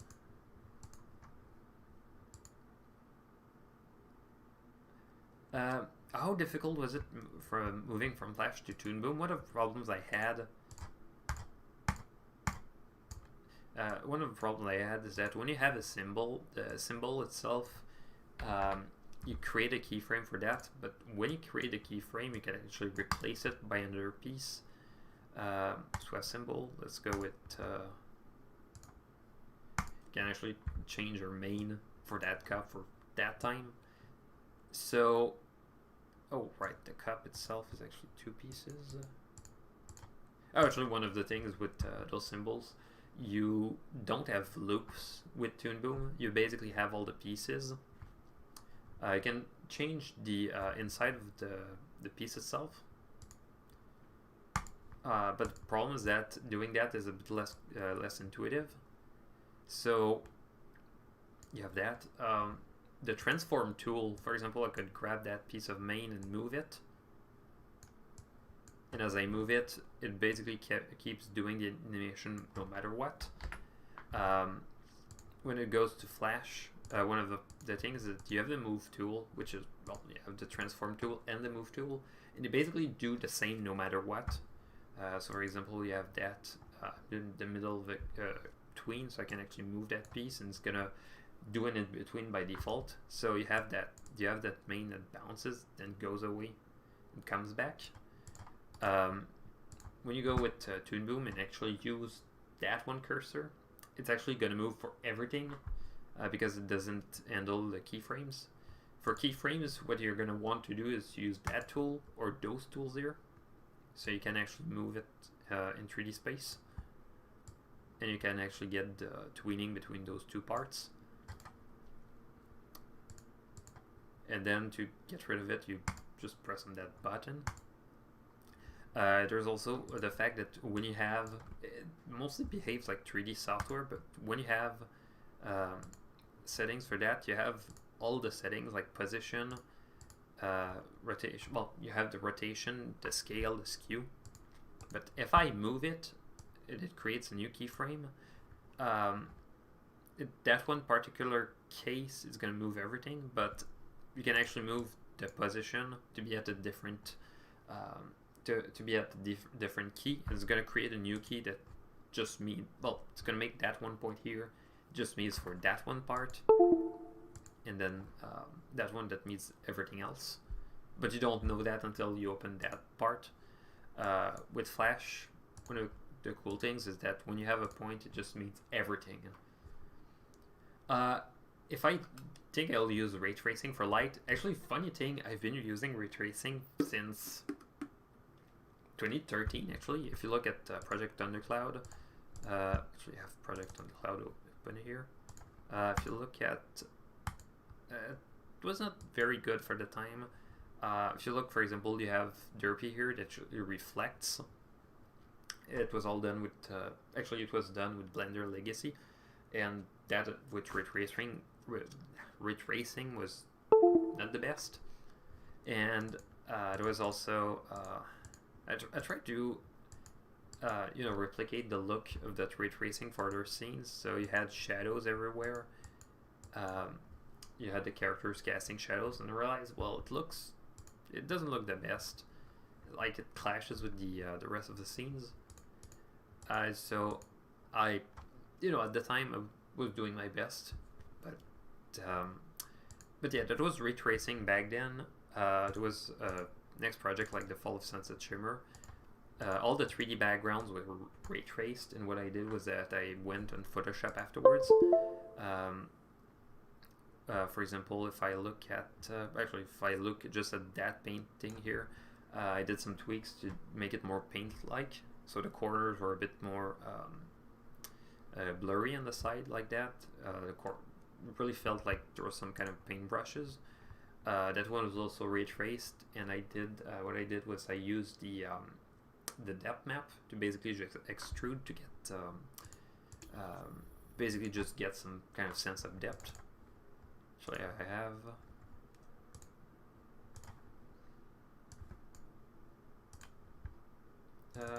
Guess I can show you the matte paintings for scenes.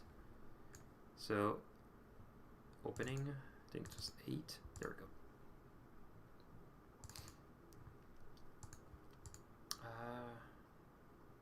No, not 8. It was 9. There we go. And the matte painting looked like. Actually, that's the depth, DMP. So I had multiple layers.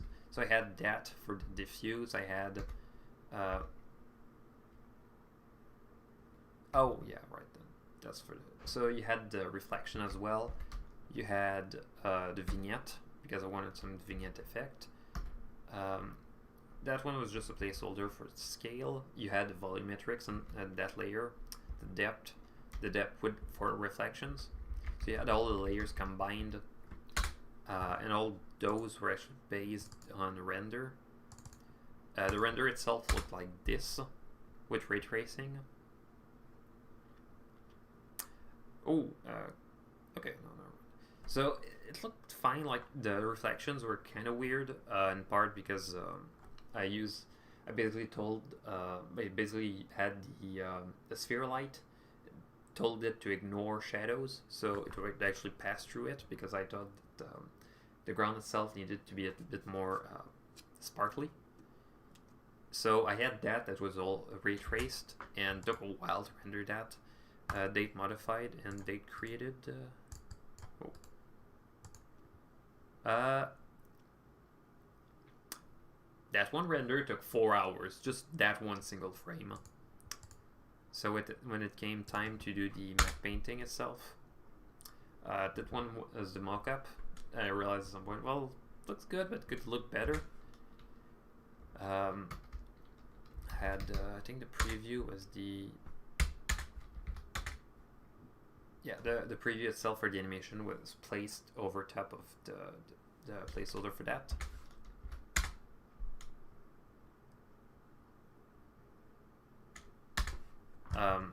So then afterwards I had the render for the compositing. So I had all of that was ray traced. It was and at the time the reason why I went with those techniques instead of doing the whole sequence and just doing it within the comp is that at the time I only had this computer here, which pretty good, but I mean ray tracing back then we didn't have optics, we didn't have actually real-time denoising was not a thing yet. So having shots that looked good, it was quite a nightmare because it would take long to get renders. There was shots, for example, the one shot with the hourglass, it was all ray traced as well. So you have the ray tracing and you really see the refraction in the glass.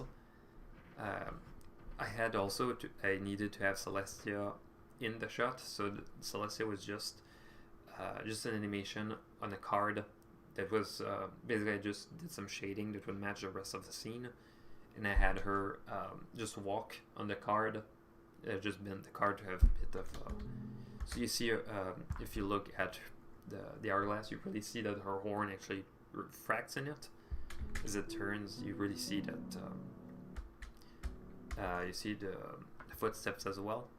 It's quite interesting as well. The sand in that shot is a scam. Like it goes from one, instead of simulating the sand, what I did was I just rotated in a way that the hourglass covered it, and I just swapped it for a piece that actually had that here and the thing here, so you kind of feel like actual sand, and I just added some particles here. There was also that one shot that was also ray traced. It was kind of a nightmare to do because the whole shot, at some point I was realizing, well, it's not very complex. I could maybe just cheat the lights, and then I realized that all the metal here, it reflects, so I couldn't just cheat it. I had a 3D model just used for reference, and I also had reflections of that 3D model here. So as the camera just pulled in. So all of that also ray tracing. There was also a couple of scenes that I did with without ray tracing. For example, that one shot is just basically just the model of Canterlot texture on a sphere, and then I just painted over and just added some towers in OpenGL. They don't look the best, but you don't look at them, you look at the moon. So as the moon just goes up. And I cut to just this one model, which is actually just the viewport. I wonder I could actually open up the I think it was breakdown 2. Oh, 3. What? Did I render them out of order? Oh, right, I rendered them in 2 passes. So what it actually looked like was basically just this. At that angle, the metal, you wouldn't see too much of the internal reflections. You had Celestia's shadow, which was basically just 3D model that was casting shadows. A funny glitch with Maya's that's with the viewport is that if you set something transparent enough, but not all the way through, it actually casts shadows that were entirely opaque. So I could actually have a model there, put the 2D animation for Celestia on top, and it would just match. So I had that in the scene itself.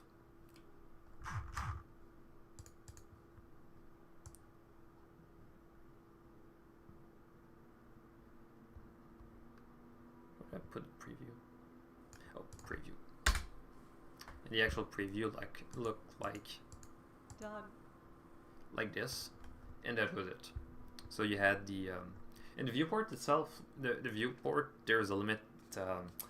You can only have 16 lights that actually cast shadows. Afterwards, it doesn't work. I think after 16 in viewport, they just don't shine at all. So I had to count the number of lights I could put. I had the light from the moon. I had another help light to just see a bit better. I had lights from Canterlot. And the problem also with those lights is that the softness is equally distributed, and also if it's too if you want something soft, you're gonna have to lower the resolution because it actually softens just a bit. You don't have much control over that. So for sharp light from the sun, it just looks fine. There was also a limitation back then. I had my old graphics card, which was really bad at rendering stuff at 4K, so some of those shots were just 2K. Then I tried to upscale them to look better. I had to disable ambient occlusion, which was just screen space based, and screen space ambient occlusion just looks fine. In video games, they basically use that to get some good context shadows. But yeah, you had that shot, which since it was set pretty dark, you had some actually put a point light just to try to get some fake reflection here, because metal doesn't reflect. Metal only reflects lights and not objects around it, because it's a real-time render. And I needed to kind of match the look of that ray traced shot. And actually, it's a ray traced, but the only thing that's ray traced in real time is the actual balcony. Everything else that's behind it is either an already ray traced picture that I painted over and put on a sphere that actually just tracks with the movement, or if you look at the towers that are closest, it's a really bad render in the viewport, and it looks fine if you look if you look at it in movement. And even then, I think just because I use Arnold, which is, I mean, it's fast for what it is, but it's still pretty slow in the grand scheme of thing. But it still took forever to render. I think it was 10 to 15 minutes a frame, and I had to actually outsource the whole thing. So doing that was quite a nightmare. And actually, yes, I can actually render. That's a breakdown one. That's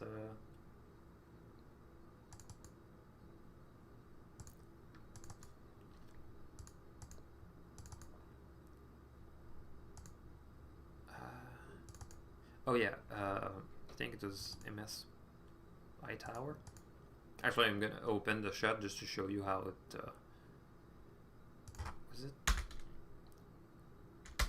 What?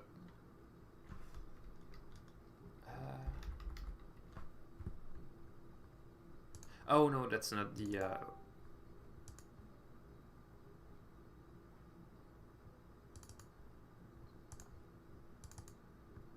That's MS1 or MSI Tower.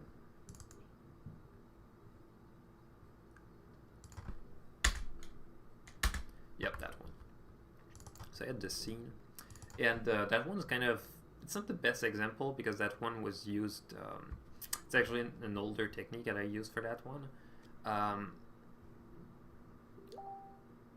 don't even know if that's gonna open in Toon Boom 20. We're live. There we go. So one of the things I needed to do was to basically track for Celestia to match the reference rig I had that basically looked like this, and then follow the movement of the camera.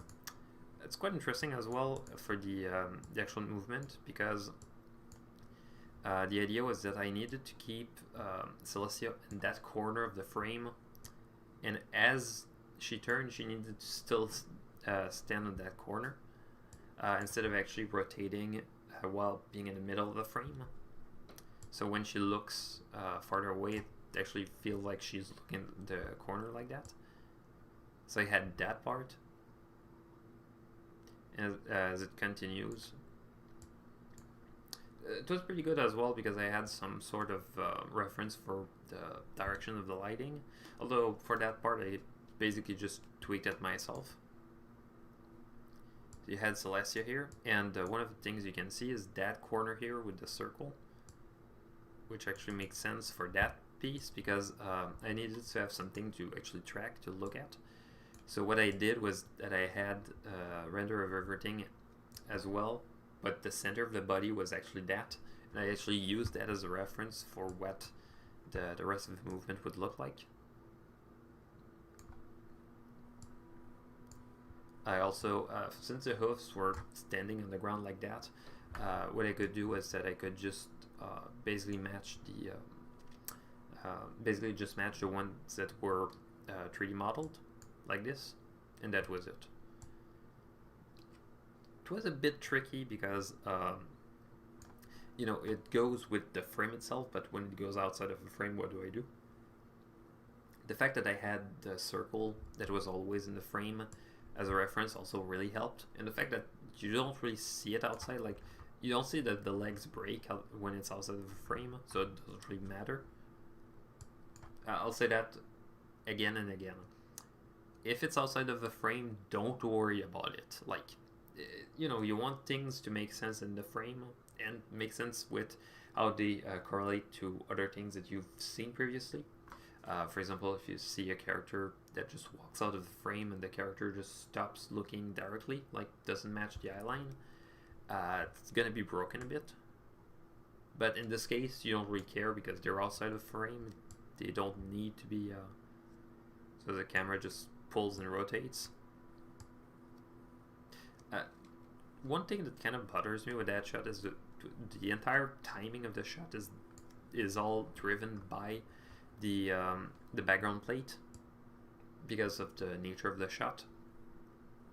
So I had to actually figure it out myself before actually doing anything. It was nice as well because at the end of the shot, instead of keeping in that shot, just cutting quickly, I actually held on the shot for a bit longer. So you look at that shot and then you have the camera that just pulls up, just really slowly tracks in, then rotates in 3D space. And yeah, there's some stuff that's still broken about it. Looking back, I could have done it better, but you know, it's the past. And it's kind of funny because the way that I did the muzzle piece, I basically had one line that is just tweened with shape tweens to make it work, and yeah, it was quite interesting as well because you see the sun just sets, and it was quite interesting because Canterlot just goes outside of a frame for that, and as it goes outside of a frame, I don't have to worry about the direction of the light changing. I just have to worry about the direction of the light changing on this, and then you just have the stars just go out, and as they go in, you see, oh, it's night. Looking back, those stars could have been brighter, but that happens.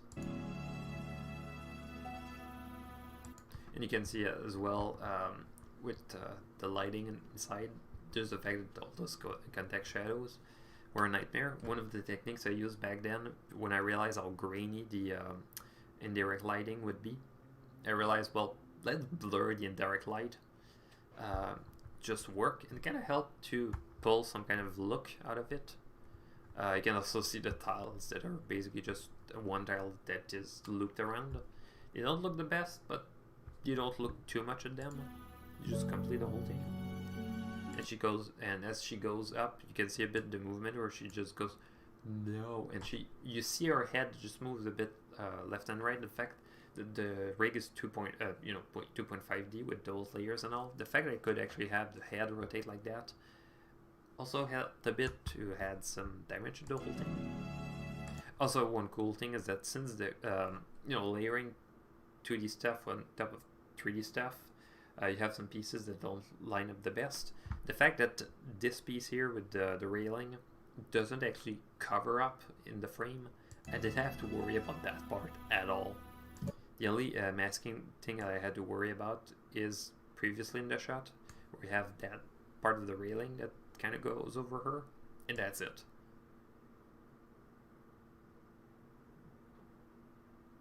Originally, one of the things I wanted to have was to have a camera that just pulled up as it continued, but I realized, well, it kind of gets a bit old. Like, you get it. Like, the camera turned around her, she's sad. You don't need to hammer it up, and you have the camera just moves up, because then at that point you see from her point of view as she looks up, so it's a lot of implied movement at that point. You get the movement where she goes, and actually I could actually show that shot. I think it was this one.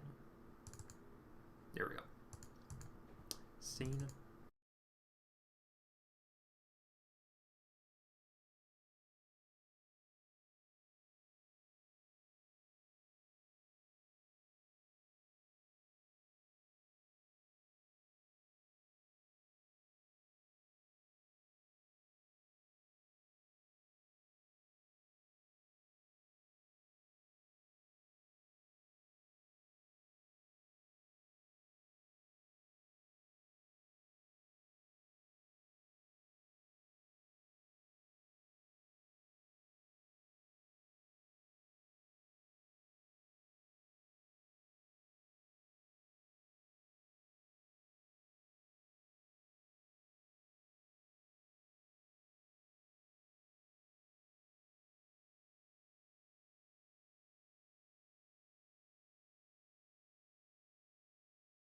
If you look, for example, at one running shot, basically things just go in place.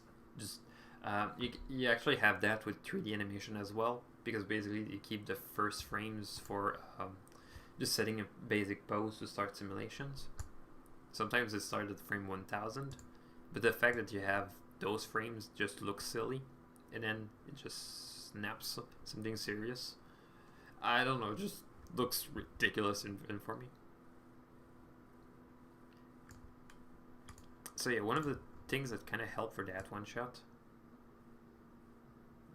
is that if you look at her their chest piece. Actually, I have no idea what it's supposed to be. It's kind of like a crown, but well, I mean, it's kind of like a weird necklace made out of metal that I don't really know how she would put anyway. Like, it's a solid piece, so I have no idea. But yeah, just the fact that she goes, and you really feel kind of like she's breathing, and she's about to cry and all. So it just goes and leaves. And then the head just follows with the movement, and as it goes up, then snaps back. So really, so just having the layer of movement with the head that rotates as well as going up, but not directly in sync. Just the fact that you get that really helps with the movement. Then you have the mouth movement as well, and I also had some sound effects for that as well, so that really helped. You have the blinks as well, so. And you can do that in Flash as well. Problem with Flash is that the way that the eyes are set, you basically have to either set it to as its own independent movement, like inside a symbol, and then move that symbol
yeah, one thing I really like in terms of lighting is putting the light behind the character. In a way, because it actually shows a bit more the silhouette of the character. You really see those outlines. In that one, actually, I was doing that with Luna's Determination, which I thought, well, it looks pretty cool. Like, and you don't really think of the outline of the character as a rim light. So having that feature, let's see a shot where I did. So you can actually see that, it kind of feels like it matches the lighting, but it's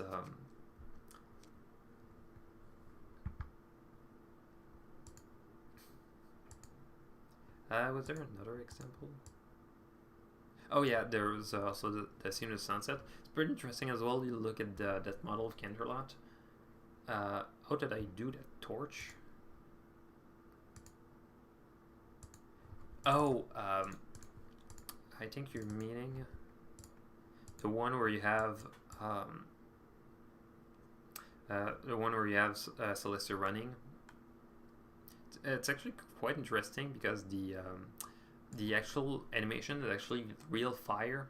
Oh, on the guard's head. Oh, okay, so it's actually pretty cool because actually I had the scene open. So one of the things I needed to do, scenes opening, I think it's 4. No, 4, 5.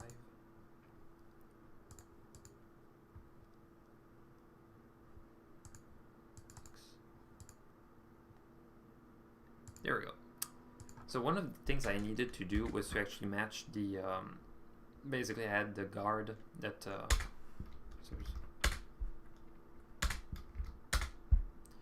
so basically one of the things I had is that I had the guard is walking in, and as he was walking in, I needed to have a reference for the, so, seriously, there we go.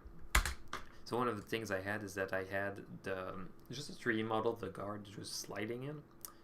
Basically I needed him to have some, just some bounce lighting. He was set to not actually appear in that frame. So I had the spotlight was actually animated to actually rotate. As the spotlight rotated, you could actually have the you could actually see a bit more the background. So I had the matte painting itself, which was basically matte painting was basically just a 3D render that I painted over. So I had that matte painting and I needed to have some light. So what I did was I actually rendered with that spotlight. So it was kind of blurry as well. Oh yeah, I kind of changed.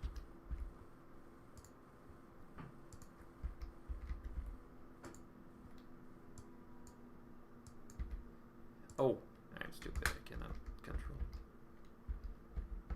So I had all the frames of the, it was pretty cool as well. I had the volumetrics and I had the light that actually reflect on the ground. So I had the pass of just that one, the lights impact on everything. So it was interesting because that way I'll only need to degrain that light, and that was it. And I could just add it on top of the background plate.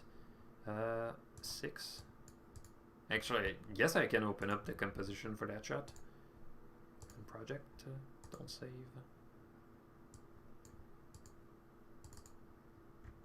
Scene. Opening 6. I hope all the I hope all the files are gonna be there. Actually did it on the. Actually, I did it on the my other computer back when I was not even using that hard drive. I was using that hard drive, but not set on D. It was set on C. So.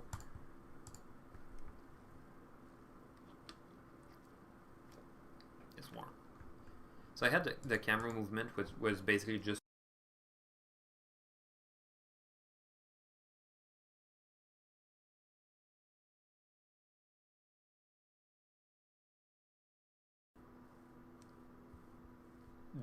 basically I had the light was composited. So in the spotlight itself, what I did, I should have done it the other way around, but I did the 2D animation of the character to match with the spotlight itself when he turned his head. So actually, can open up that part. So you have that. I also rendered that one with perspective cam. So you see that the corners here are actually a bit skewed. Basically, when you do a render like that, you can actually just move it up to kind of create some kind of fake panorama effect. So you have this layer here. You had a layer just that one was the is that one? Yeah, that one was the background self. Oh right, the window itself. Rim light from that one. I had a shape layer to darken it, and then I have the light itself from the balcony. I had the light from the reflection itself. I had the pass for the guard that was layered above the light. Looking back, maybe it was not the best technique, but that happens. But I had the beauty of basically just the layer of the character itself. It was I think that one shape was that one shape was the mask itself, because without that shape, basically I would have needed to find a way to actually make it behind the background like that. So instead of actually cutting the background in two plates and having to deal with two of those compositions, I had a mask, so it was basically just be put behind it. There was a layer of dust particles, and those dust particles were actually influenced by the light itself. And by being influenced by the light, they would only shine when the light was on that spotlight. And then I have the light itself that is added, and that light, so it's basically light from that background itself, just adding it on top of everything just worked. So when the character just moved, you basically had the light itself would just match, and you could have the shadows itself themselves there as well.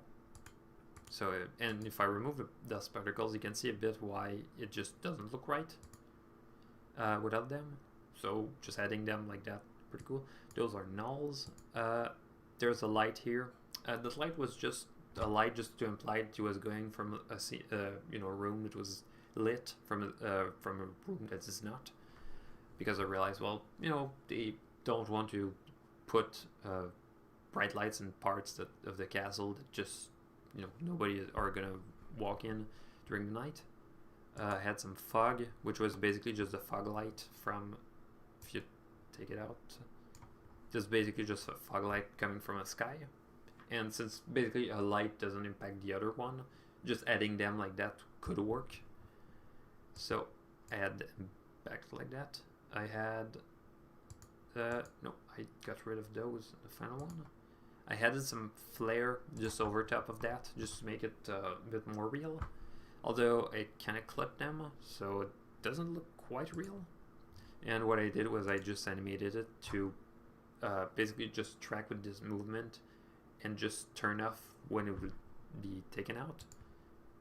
And then I have the dust particles, and those dust particles are just animated to just show up when the light would show up, and that's it.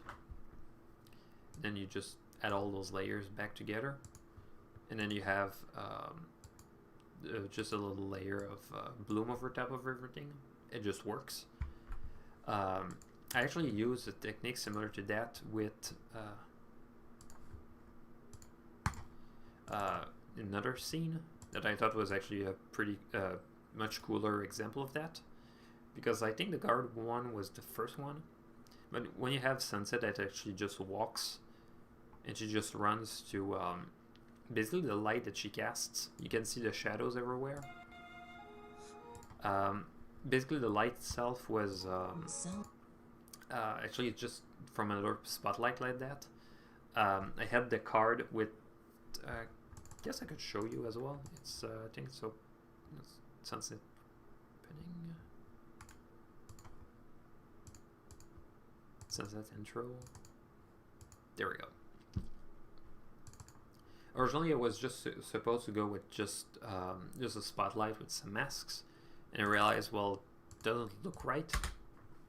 So I added those, just that extra layer.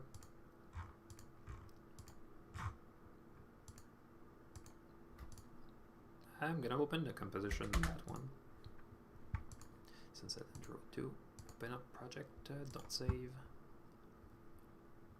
Scene intro 2.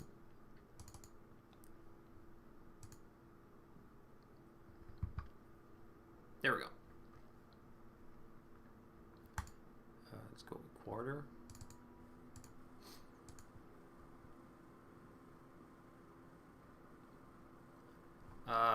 If I think it will be a villain in G5, I think so.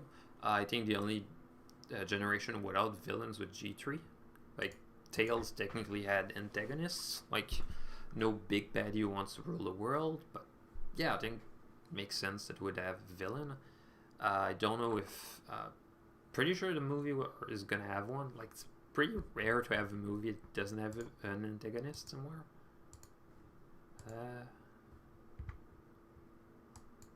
Oh, there we go. So the reflection itself, oh wait, that's not reflection. The reflection itself is a separate layer from everything else that was just added. One of the things when it comes to compositing is that you have the diffuse and then you have the specular on top of it with the adding blend mode. So it basically just adds the reflection on top and that's it. The light itself it's quite funny because the light doesn't even cover everything. It's basically just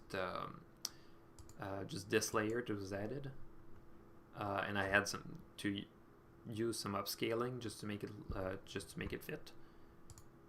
But yeah, it's basically just this light, and basically since the background was a matte painting based on 3D model, what I did was that I animated the actually I have to do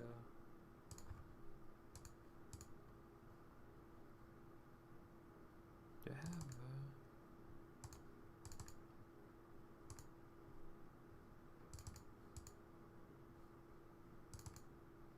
oh, I don't think I made but yeah, the matte painting itself was based on this 3D model. I rendered it with some pretty good lighting.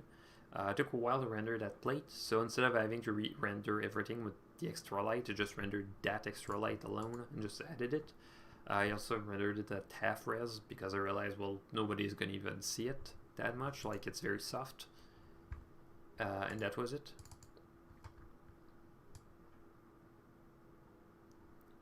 So you can see a bit the actually, can I crank up the exposure? So you can see a bit how the light itself just does that. So adding sunset on top of it just worked. And as she turned her head, since she was casting shadows on top of herself, just adding it back was just pretty easy. I think I had to, did I have to? No, I don't think I ended up needing to retime it. Which I consider a blessing, to be honest, because retiming the lights to match animation is just tedious. It was pretty cool because Celestia also casts a shadow. You don't see it because pretty cool feature with most 3D renderers. You can set something to exist. You don't see it, but it casts shadows, and in this case, it didn't cast any reflections. But just being able to do that was like game changer here. I didn't have any volumetrics on that one, which was also a game. Yeah, also really helped to save time. So when I added it back to the original plate, I could just change the exposure to my taste. Actually, get the color to my taste. I put it green because if you look at if you look at the first Equestria girls, their magic is green. But if I wanted to change the hue just to my taste, I can just go with saturation. Actually, let's increase the saturation change the hue. I can have, for example, go with red. I can go with something a bit more blue. I'm gonna go with something purple. Of course, here it's not that physically accurate. I would need it to have something that was perfectly white and then tint it, because the whole idea is that it's a light that basically, if you shine green light over top, something green is gonna show up green. But if you put it on top of something red, it's gonna show it as black. So I would have needed to go with something white, but back on that was already sure of what I needed. So I had that. I had one for reflection as well, because you see that the spot that she had on the ground also mattered, because you see a reflection, but you also see that on the reflection on the ground, you also have the diffuse that is reflected by it. So I needed to add them separately. Also needed to add sunset. It would be on top of the reflection. So, because one of the things I've seen, I actually have seen that in full legit productions. Like actually, the one that bothers me the most is the Late Show with Stephen Colbert. They have a master shot with all of their musicians just singing together and playing. They just put it at the end of some of their segments. And the thing is that since they needed to have some reflection on the ground, instead of actually having the reflection come separately, they would just put the reflection, just reduce the opacity, so you could see through reflection behind the characters themselves. I was actually looking at another episode with actually was looking at MLP. They also did that issue as well, where you had reflections that would basically just pass through, so you'd see behind reflections, which you shouldn't be able to, even on shiny floors. There was also some stuff like the roughness in itself, like because if you look at the reflection on the door itself, well, the door being reflected, it's not perfectly sharp, like it's blurry as it gets along. So I needed to replicate it with sunset as well. So just the fact that I had the shadow and the reflection separately like that just saved a lot of work. With 3D renderers, when you go with renders, for example, you get the beauty, but you also have the diffuse. I can separate it, diffuse direct and diffuse indirect. So this diffuse is just direct lighting, like no bounce light at all. Diffuse and indirect, it's basically just bouncing lights. See a bit, for example, the corners like that, like the corners of the door. Positive is just specular direct, just basically just reflections, like you see reflections here and that's it. Then specular and direct, basically just reflections of everything else. Being able to separate it with modern renderers just save a lot of work, instead of having to find a way to cut it, like to basically separate the reflection of the floor. It made the DMP just so much easier. So I had the DMP of the diffuse, for example, just looked good like that. Also had some fake volumetrics, because back then I was not entirely sure if I could actually have physical volumetrics, so I just faked them. But it's basically just drawing a shape and just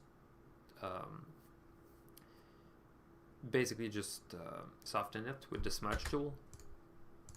I had reflections as well that were basically just cutting out the reflection to my taste,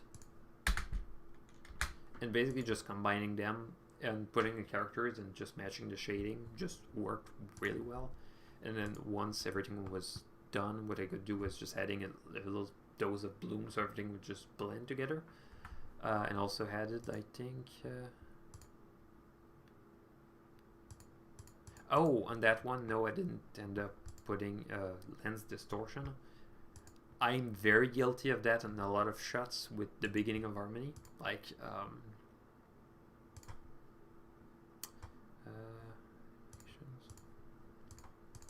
With the beginning of Harmony, if you look at shots, for example, the shot of this destruction of the Alicorn Empire. Yeah, I don't really have anything that's straight, but there's actually a lot of lens distortion that actually worked. There's a lot of distortion also in close-ups, and the idea was that I wanted to actually emulate the look of a film and kind of emulate the look of how we look at things, so it helped a lot.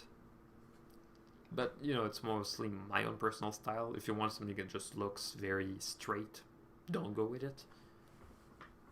So yeah, got any questions?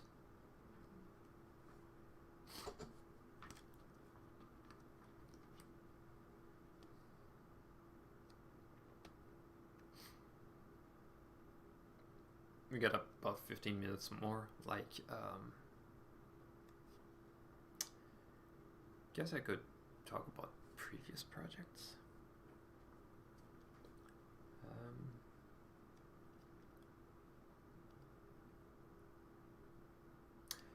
Yeah, that's the thing. I've been talking for an hour and 45 minutes, and I'm not entirely sure what else to talk about. That I haven't talked about yet.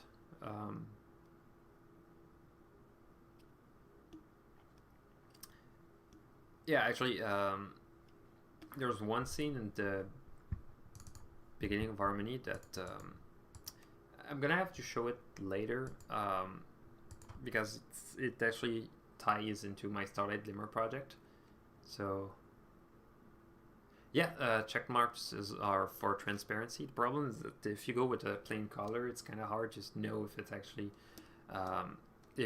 transparent. So having a pattern behind that's actually, you know, you can see the pattern and you know exactly what the pattern is. Just being able to follow it, you can see exactly what's supposed to be behind, and you know right away if it's supposed to be transparent or not. Some websites are gonna put the checker mark behind the transparent picture, just to show that it's a transparent picture for people who want to buy it. And the problem that they have with that is that when you try to download it, you also get the checker mark, so people feel like they've been cheated out of it. Kind of scummy, but I mean, that's the nature of the internet. But one of the tools I was trying to work on that actually covered a bit, I guess I could open up the original file later. But having a camera that moves in 3D space but dependent on the character animation instead of the other way around is a game changer for me. And there's a scene I was working on.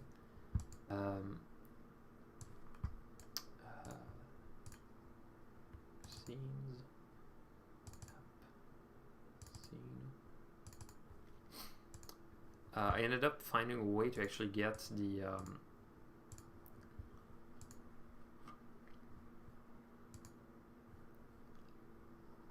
there we go. So one of the things I wanted to have was to actually have Starlight actually moving in a 3D background, and I ended up making a tool that actually exports the 3D movement. It actually imports it in Blender, so as she moves around in the room, the camera actually follows. So I had the script editor, and actually allows me to actually export the camera as a JSON and to actually read it. So let me open up the 3D model. Pretty cool because once you have the 3D model with the actual camera movement, you can actually just render them separately. There we go. And you actually have the camera movement that actually matches. Actually, the final result is my Patreon. And just the fact that you have the yeah, the whole thing was done with they're called animation nodes. Basically, you plug in, you go with the text file reader, you split the text because the whole thing is a JSON. It's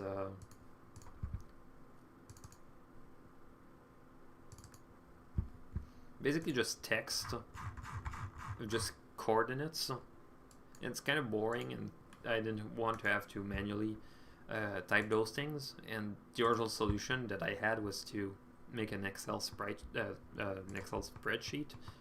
I found a tool that actually read JSONs and basically converted them to Excel spreadsheets.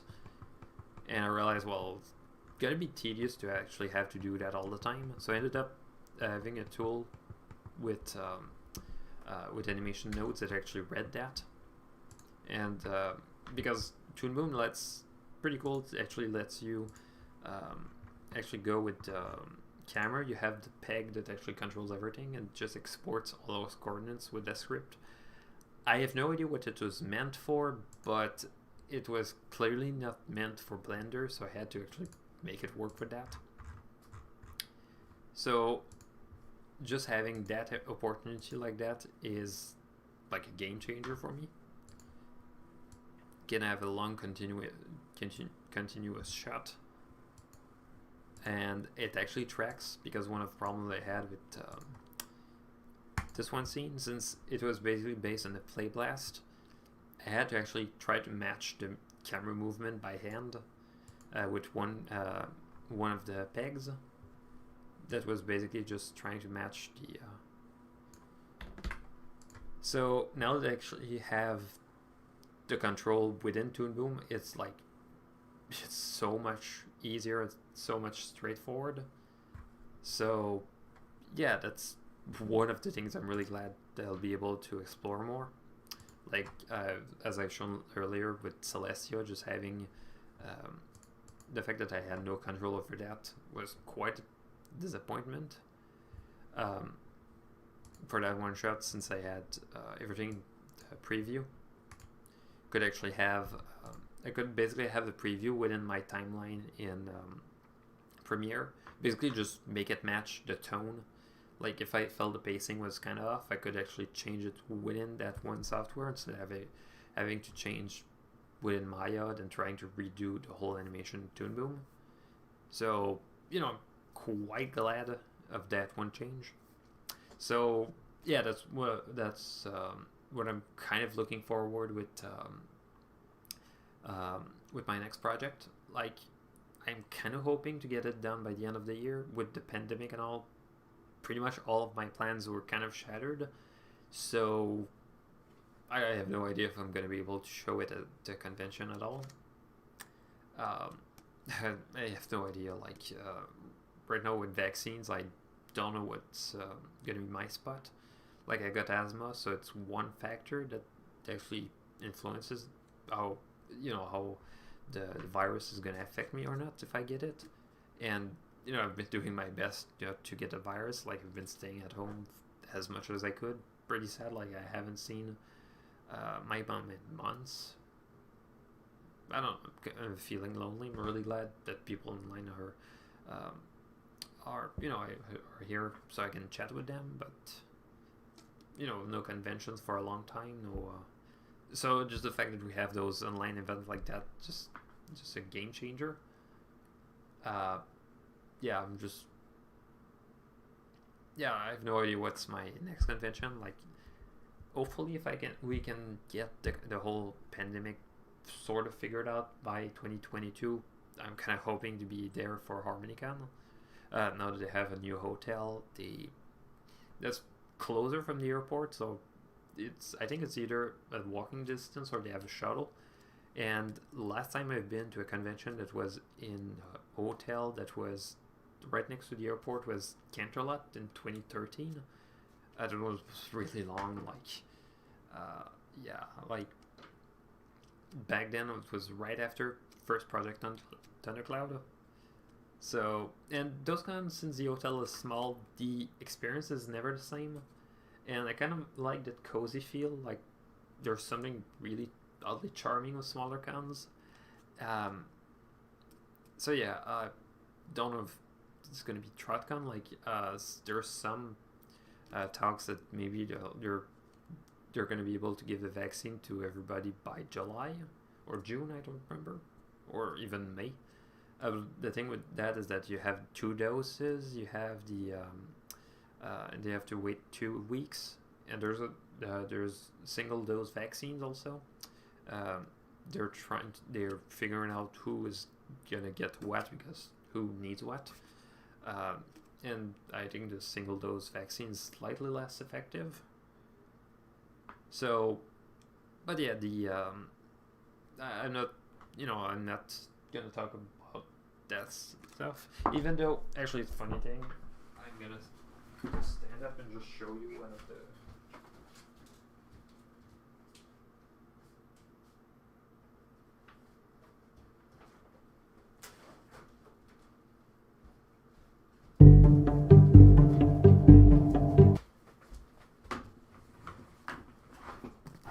I had that back in college, that whole biology book, and it was only first part.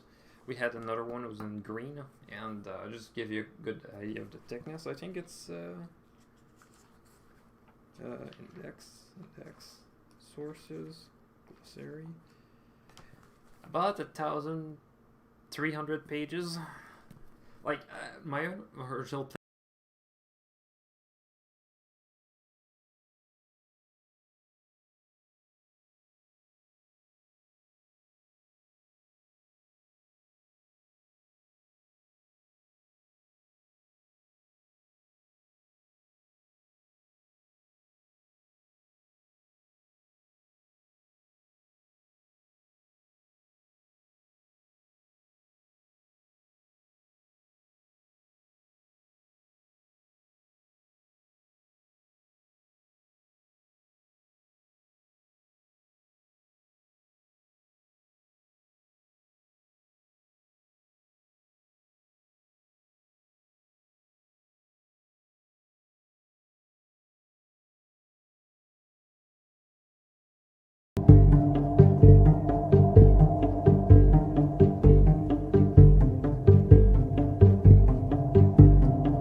Give us this. Let's see.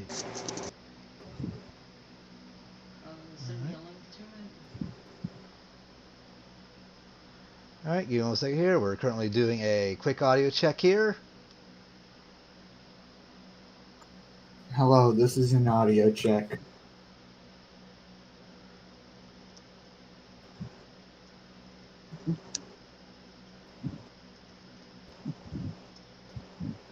I'm actually having my friend who's over here right now. He's pulling up the stream to make sure that our audio is coming through properly.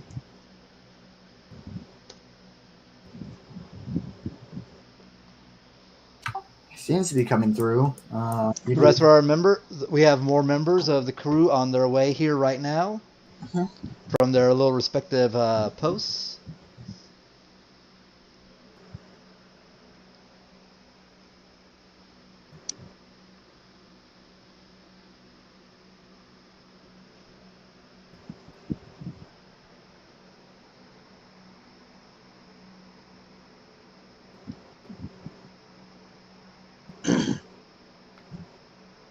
Well, you know what to say. If you love the party, then the party's in the place.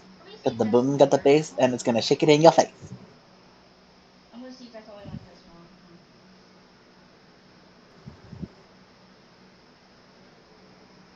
one. All right. See, doing a quick audio test. It's about a 30-second delay between what we say and what happens.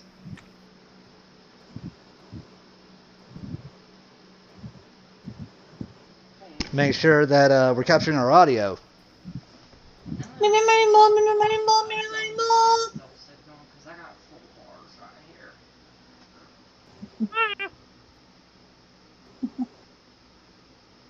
Are we getting any audio, or do I need to make sure put in another audio thing to OBS? I don't think we're picking up any of our audio right now. Give me a second here. See, we need to do an audio. I think we're getting audio. Sounds like we're getting audio from the stream. Okay. Oh yeah. We're okay. Yes, we are getting audio. Okay. Diggity, diggity, diggity. And there's Quagmire. Giggity, giggity, giggity, gig. Okay. All right. So let's get this show on the road. Getting audio. All right, let's get the show on the road. Audio is good. We are getting audio. All right. Come on, I gotta adjust. Everyone, I would like to thank you for attending Ponies Online. This is our second official con since we have started back in 2020. Without you, the guests, none of this would be possible, and we want to thank all of you. We would also like to thank our special guests, Minty Root, Fritz Whatever, and Fiora the Tank Girl, for joining us for this convention. Their panels were great, and they have done a lot for us. We would like to thank our vendors for selling their wares here, and the musicians for providing us some outstanding sets.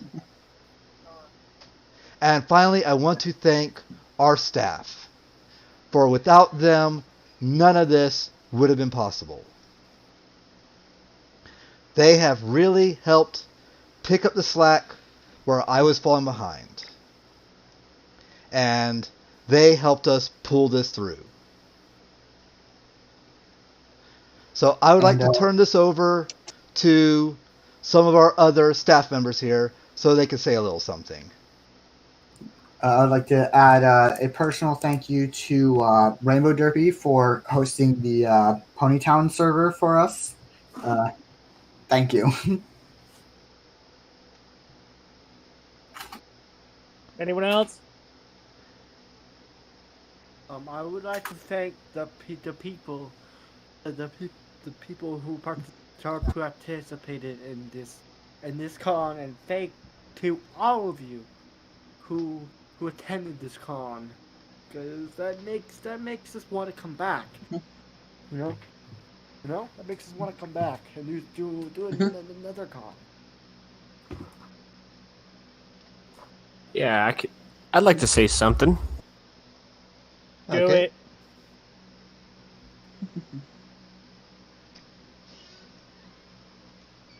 Oop.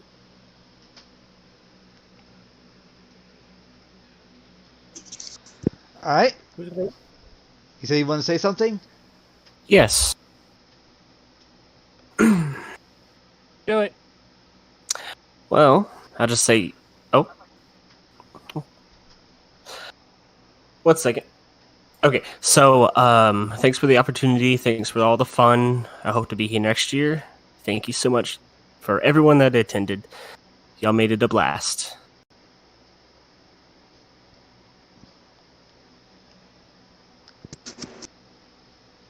All right. Anyone else want to add to it? Yeah, I'd like to add on to it. So, as a web dev here, multiple shoes were thrown, multiple tables were thrown, multiple chairs, tables, CCTVs, And shows. Don't forget shows. and shows were thrown. Only one I think it show was- though. We only threw one show. Yeah, it was Yes. only one show. I think it was iCarly. I don't know what it was. What Oh, was it, Dad? no. No. Or I think it was I don't know, but everyone that joined, every attendee that joined, all the vendors, especially all the artists and whatnot. Without you guys, Ponies Online wouldn't exist. And I'm just a web dev, so I saw how it basically happened is that I have no idea how I met them. I got dragged in, and like literally 2 days, I built the website. That's pretty much how it is. He came into the con the exact same way I did. I got dragged in. Then I I think I just discovered the con and went from there. So that's exactly how it went. Honestly, it's like I just got dragged in. So Literally, I mean, I got dragged in too because Ponies Online last year had no website. They had plans for a website, except their web dev they originally had kind of kept saying, "Oh, I'm going to build it. I'm going to build it. I'm going to build it. I'm going to build it," and then never did. So I was like, "Let me give it a crack at it," and in a few days I had them a website. in about 2 days, I built a website. It's a little bit better than one currently out now. Am I right? Oh no, yours looks a lot better, but mine was hand coded. Shut up. My okay. Look, mine's better. All right. Yours is Don't better. Make me I will Yours throw is a better. table at you again. You do not know how much duct tape is behind the scenes of that previous website. That previous website was being held together by duct tape and super glue. Duct tape and super glue. I think it was being held by a lot of other things. Chewing gum, cupcakes from Pinkie Pie's corner. I honestly don't know. But though, I take full credit for that website and all of its atrocity. Okay, it It's wasn't still- that it's- bad. it's Honestly, still a good website. all things considered, it was a pretty good website. Hey, even with the last Better minute than Wackadoo. even with the last minute bullcrap that you guys shoved me with, I still somehow pulled through. Again, without the Hey, busy you staff, guys all- really pulled through. You guys really did all pull through. So there's gonna be a lot of improvements. So oh yeah. for 2022, so there's gonna be a lot of improvements. Hopefully better. So hopefully I can incorporate the furry fandom in this with Furry Broadcasting Network LLC. So That'd be nice. I am an LLC and I do a lot of streaming. So I've been talking to a lot of friends lately. So Hey, I'll reach out to actually, Dina wants to say something, so I'm going to pass the mic to her. So Hey, go right please ahead, hold. Dina. Hey everyone, I just really want to say thank you for the very warm welcome everyone gave me for the con. This is my first one that I've ever actually worked on, and I am very touched, very grateful, and I really hope to be working with y'all again through this whole entire thing even more, and I started out this con as pretty much a nobody. No one knew me. And you guys just... I am really touched. So, thank you so much. I'm gonna give you back to Alex before I start crying. Aw. You're okay. Okay, I'm back here. I'm back. Right, we're And back. I want to apologize for all the little hiccups along the way. We're still a new con. We are learning. And we all remember the final year of BronyCon, where it was LineCon. We remember Line. I remember LineCon like it was yesterday. Same. Well, this year we hosted. LineCon, it will never go away. Okay. Now there's GlitchCon. This year we hosted LagCon. Yeah, LagCon. There we go. This year we hosted LagCon. Yes. Well, I think we had more technical difficulties with the streaming versus everything else. Literally, when the con started dying down, everything kind of came together. And thank God for Daylight Savings Time. With the last 3 DJs, the Daylight Savings Time saved our rumps. Yes. You have no idea. I'm sitting there talking to Alex while we're trying to fix the website because I'm like, relax. Things are happening. And then you gotta worry about the domain. Also, why does someone have a horse as their profile? I just noticed that. Aren't we ponies? We're ponies. I'm a dragon, okay? Did you forget what kind of convention this was? Right now, I'm a geisha. You need to flip that pony so it's attacking our web dev.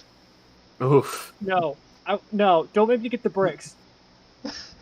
I will get the bricks. You know, you got me who's right now being an Ojo-sama. What the heck was that? That's the best. Anti-gravity pony. It's defying the laws of physics. I did actually have something. It's related to the pies. It's related to the pies. Anyways, the secretary did have something to say. No, go ahead. To everyone watching right now, we really do want to thank you from the bottom of our hearts. Without the con, well, without you guys, this con would be nothing. We wouldn't have panelists. We wouldn't have musicians. We wouldn't have vendors. Heck, we wouldn't even have the wonderful staff you had this year. So for that, I say this. Yeah, you're welcome. Yeah. Yeah. Now, also, see, Blue Prism also would like to make an announcement. That's right. There will be an announcement going live quickly in the Ponies Online server. And here's what it is. To everyone who attends the con, we would like to thank you by presenting you an award. It's called the Ponies Online Award, signed by Hallow and Pixel. And it's presented to all attendees for another fun year of Pony. And we want to thank you for creating that award for us. But you also got to thank Greenfly as well for helping design the poster. Yes. That is a good achievement. Giving claps to everybody. We also like to thank the staff who could not be here today. Pat and Greenfly, who unfortunately are in different time zones, so they were not able to attend because they're UK people. We would also like to thank Midnight, who also could not be here due to technical difficulties. I guess we were all having them. That is true. Yep. But next year we got this. Yep. We got this. Which I'm about to do that pun. I can say that we got a lot of fans. Stop. No. Stop. Right there. Bad. Bad. Power of the kingdom tells you. The power of the kingdom tells you. Go to the naughty corner. No.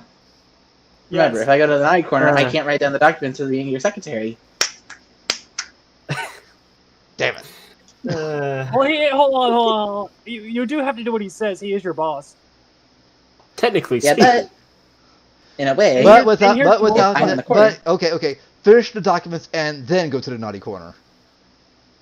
That might take a while though, because I do gotta get through a lot of documents to make sure everything's all correct. Just remember, I have the domain hostage. Oh no. I guess the mod's gonna I know have how to to use step in. Wix. Yep.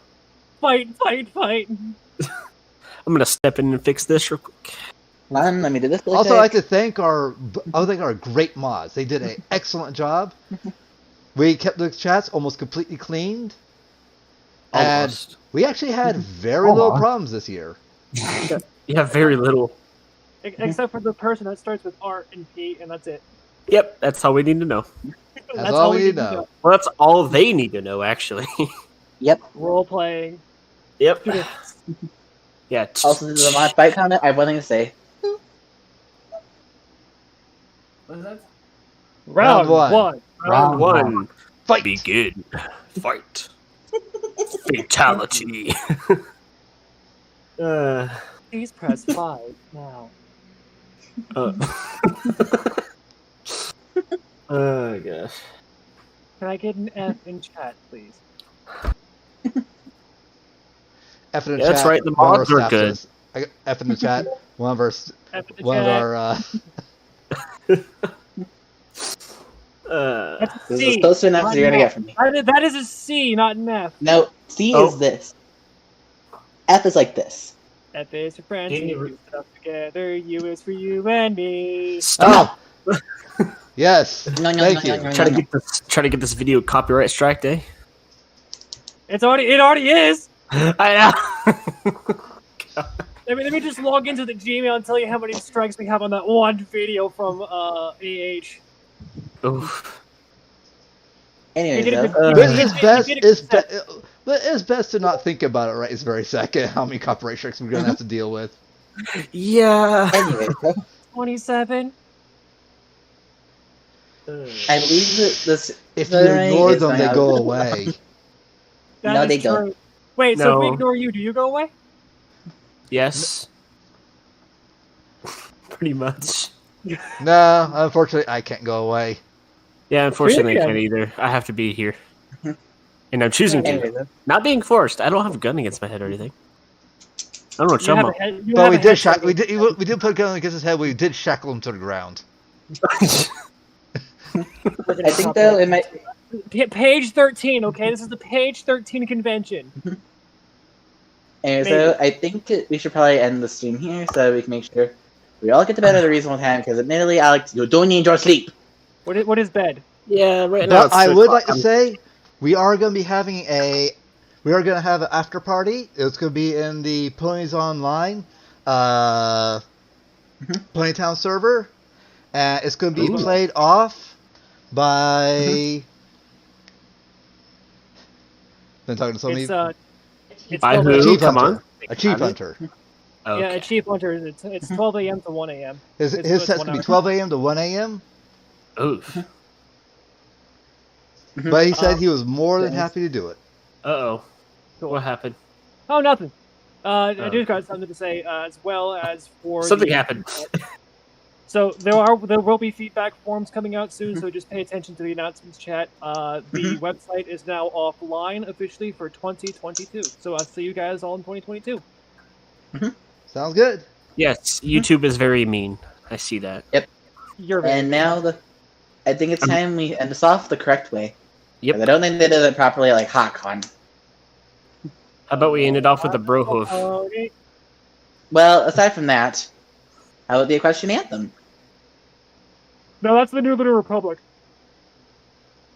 Eh, How about also something known as a non-copyright? For the new. Yeah, in order- I mean,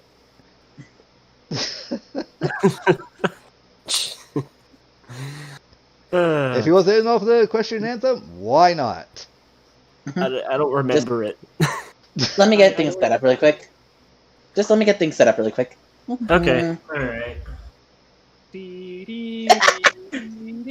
Oh, someone said not recommended for DJs. And so, shall I do it now? For DJs? Yeah, someone literally just said that, yeah. What's not recommended for DJs? Someone said that. It was Trinity, the singing, looks like I don't know. Anyway, I'm I doing was just- blind. I'm I was literally reading trying the to enter comments. the website while blind. No. This is amazing. It's like, I don't know what I'm doing. I I don't agree. know what I I'm don't know doing.com/con. But anyways, though, it's time to But send this off, we would right? like to end this off with, I guess, him singing the question anthem. And also, we are announcing that we will be returning next year. Mm-hmm. Yee. For 2022, I think. Is next year It will be 2022? 2022. Yes. Yep. We'll see y'all I've been in in quarantine 2022. for so long, I don't even know what year it is anymore. Oof. Check your calendar. What's a calendar?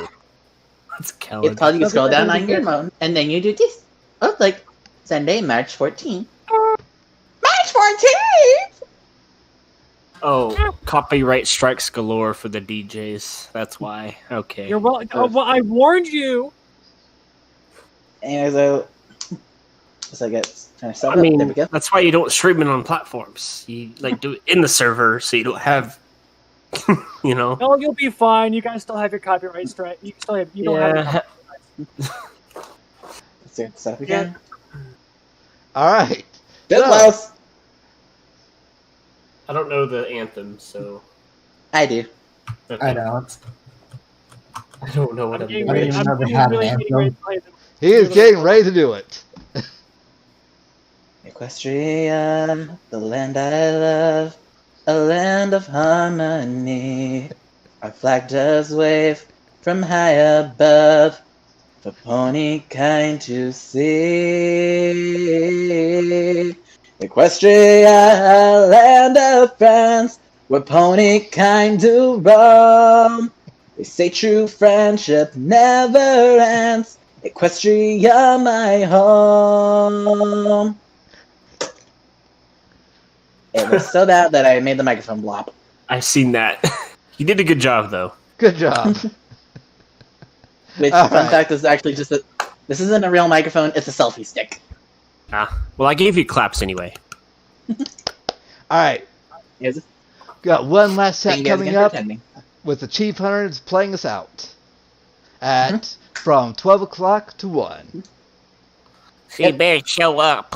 If you don't, I'll find you. And then I'll boop you, because you're not there. See you then. Yep, see you Jenny. then. Bye-bye.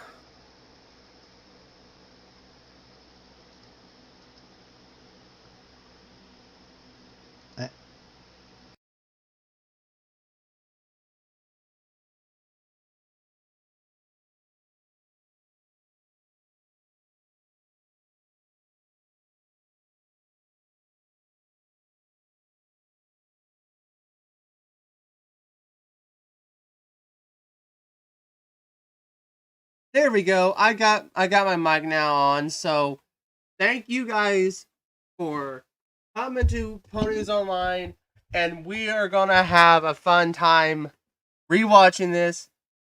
And by the point of it, I am glad that all you guys and gals out there, or whoever and stuff, have done such a brilliant work this past week. I am so proud of everyone that has came to our coverage stream. Now, without further ado, this is the end of Ponies Online streaming coverage. So, as of now, we'll be shutting off streams. But right now, you will be rewatching the streams, whether you want to do or not. I will put timestamps, whether I have the time or not. I will start linking all the panels. I have all the schedule stuff. So, as of now, you guys go enjoy the after party. And right now, than ever, I hope you guys also have a nice night, day, or afternoon, or whatever place you're at. So this is the end of the coverage. So have a brilliant night, or excellent night, whatever you want to put it at. And I hope you have a good time seeing the entire coverage stream from my channel and the other channels. So we had some hiccups here and there, but all you guys are saints. People who have watched my stream the whole time, you guys are saints. I have never seen anyone dedicated to my channel that does 10-hour streams like I do. So, without further ado,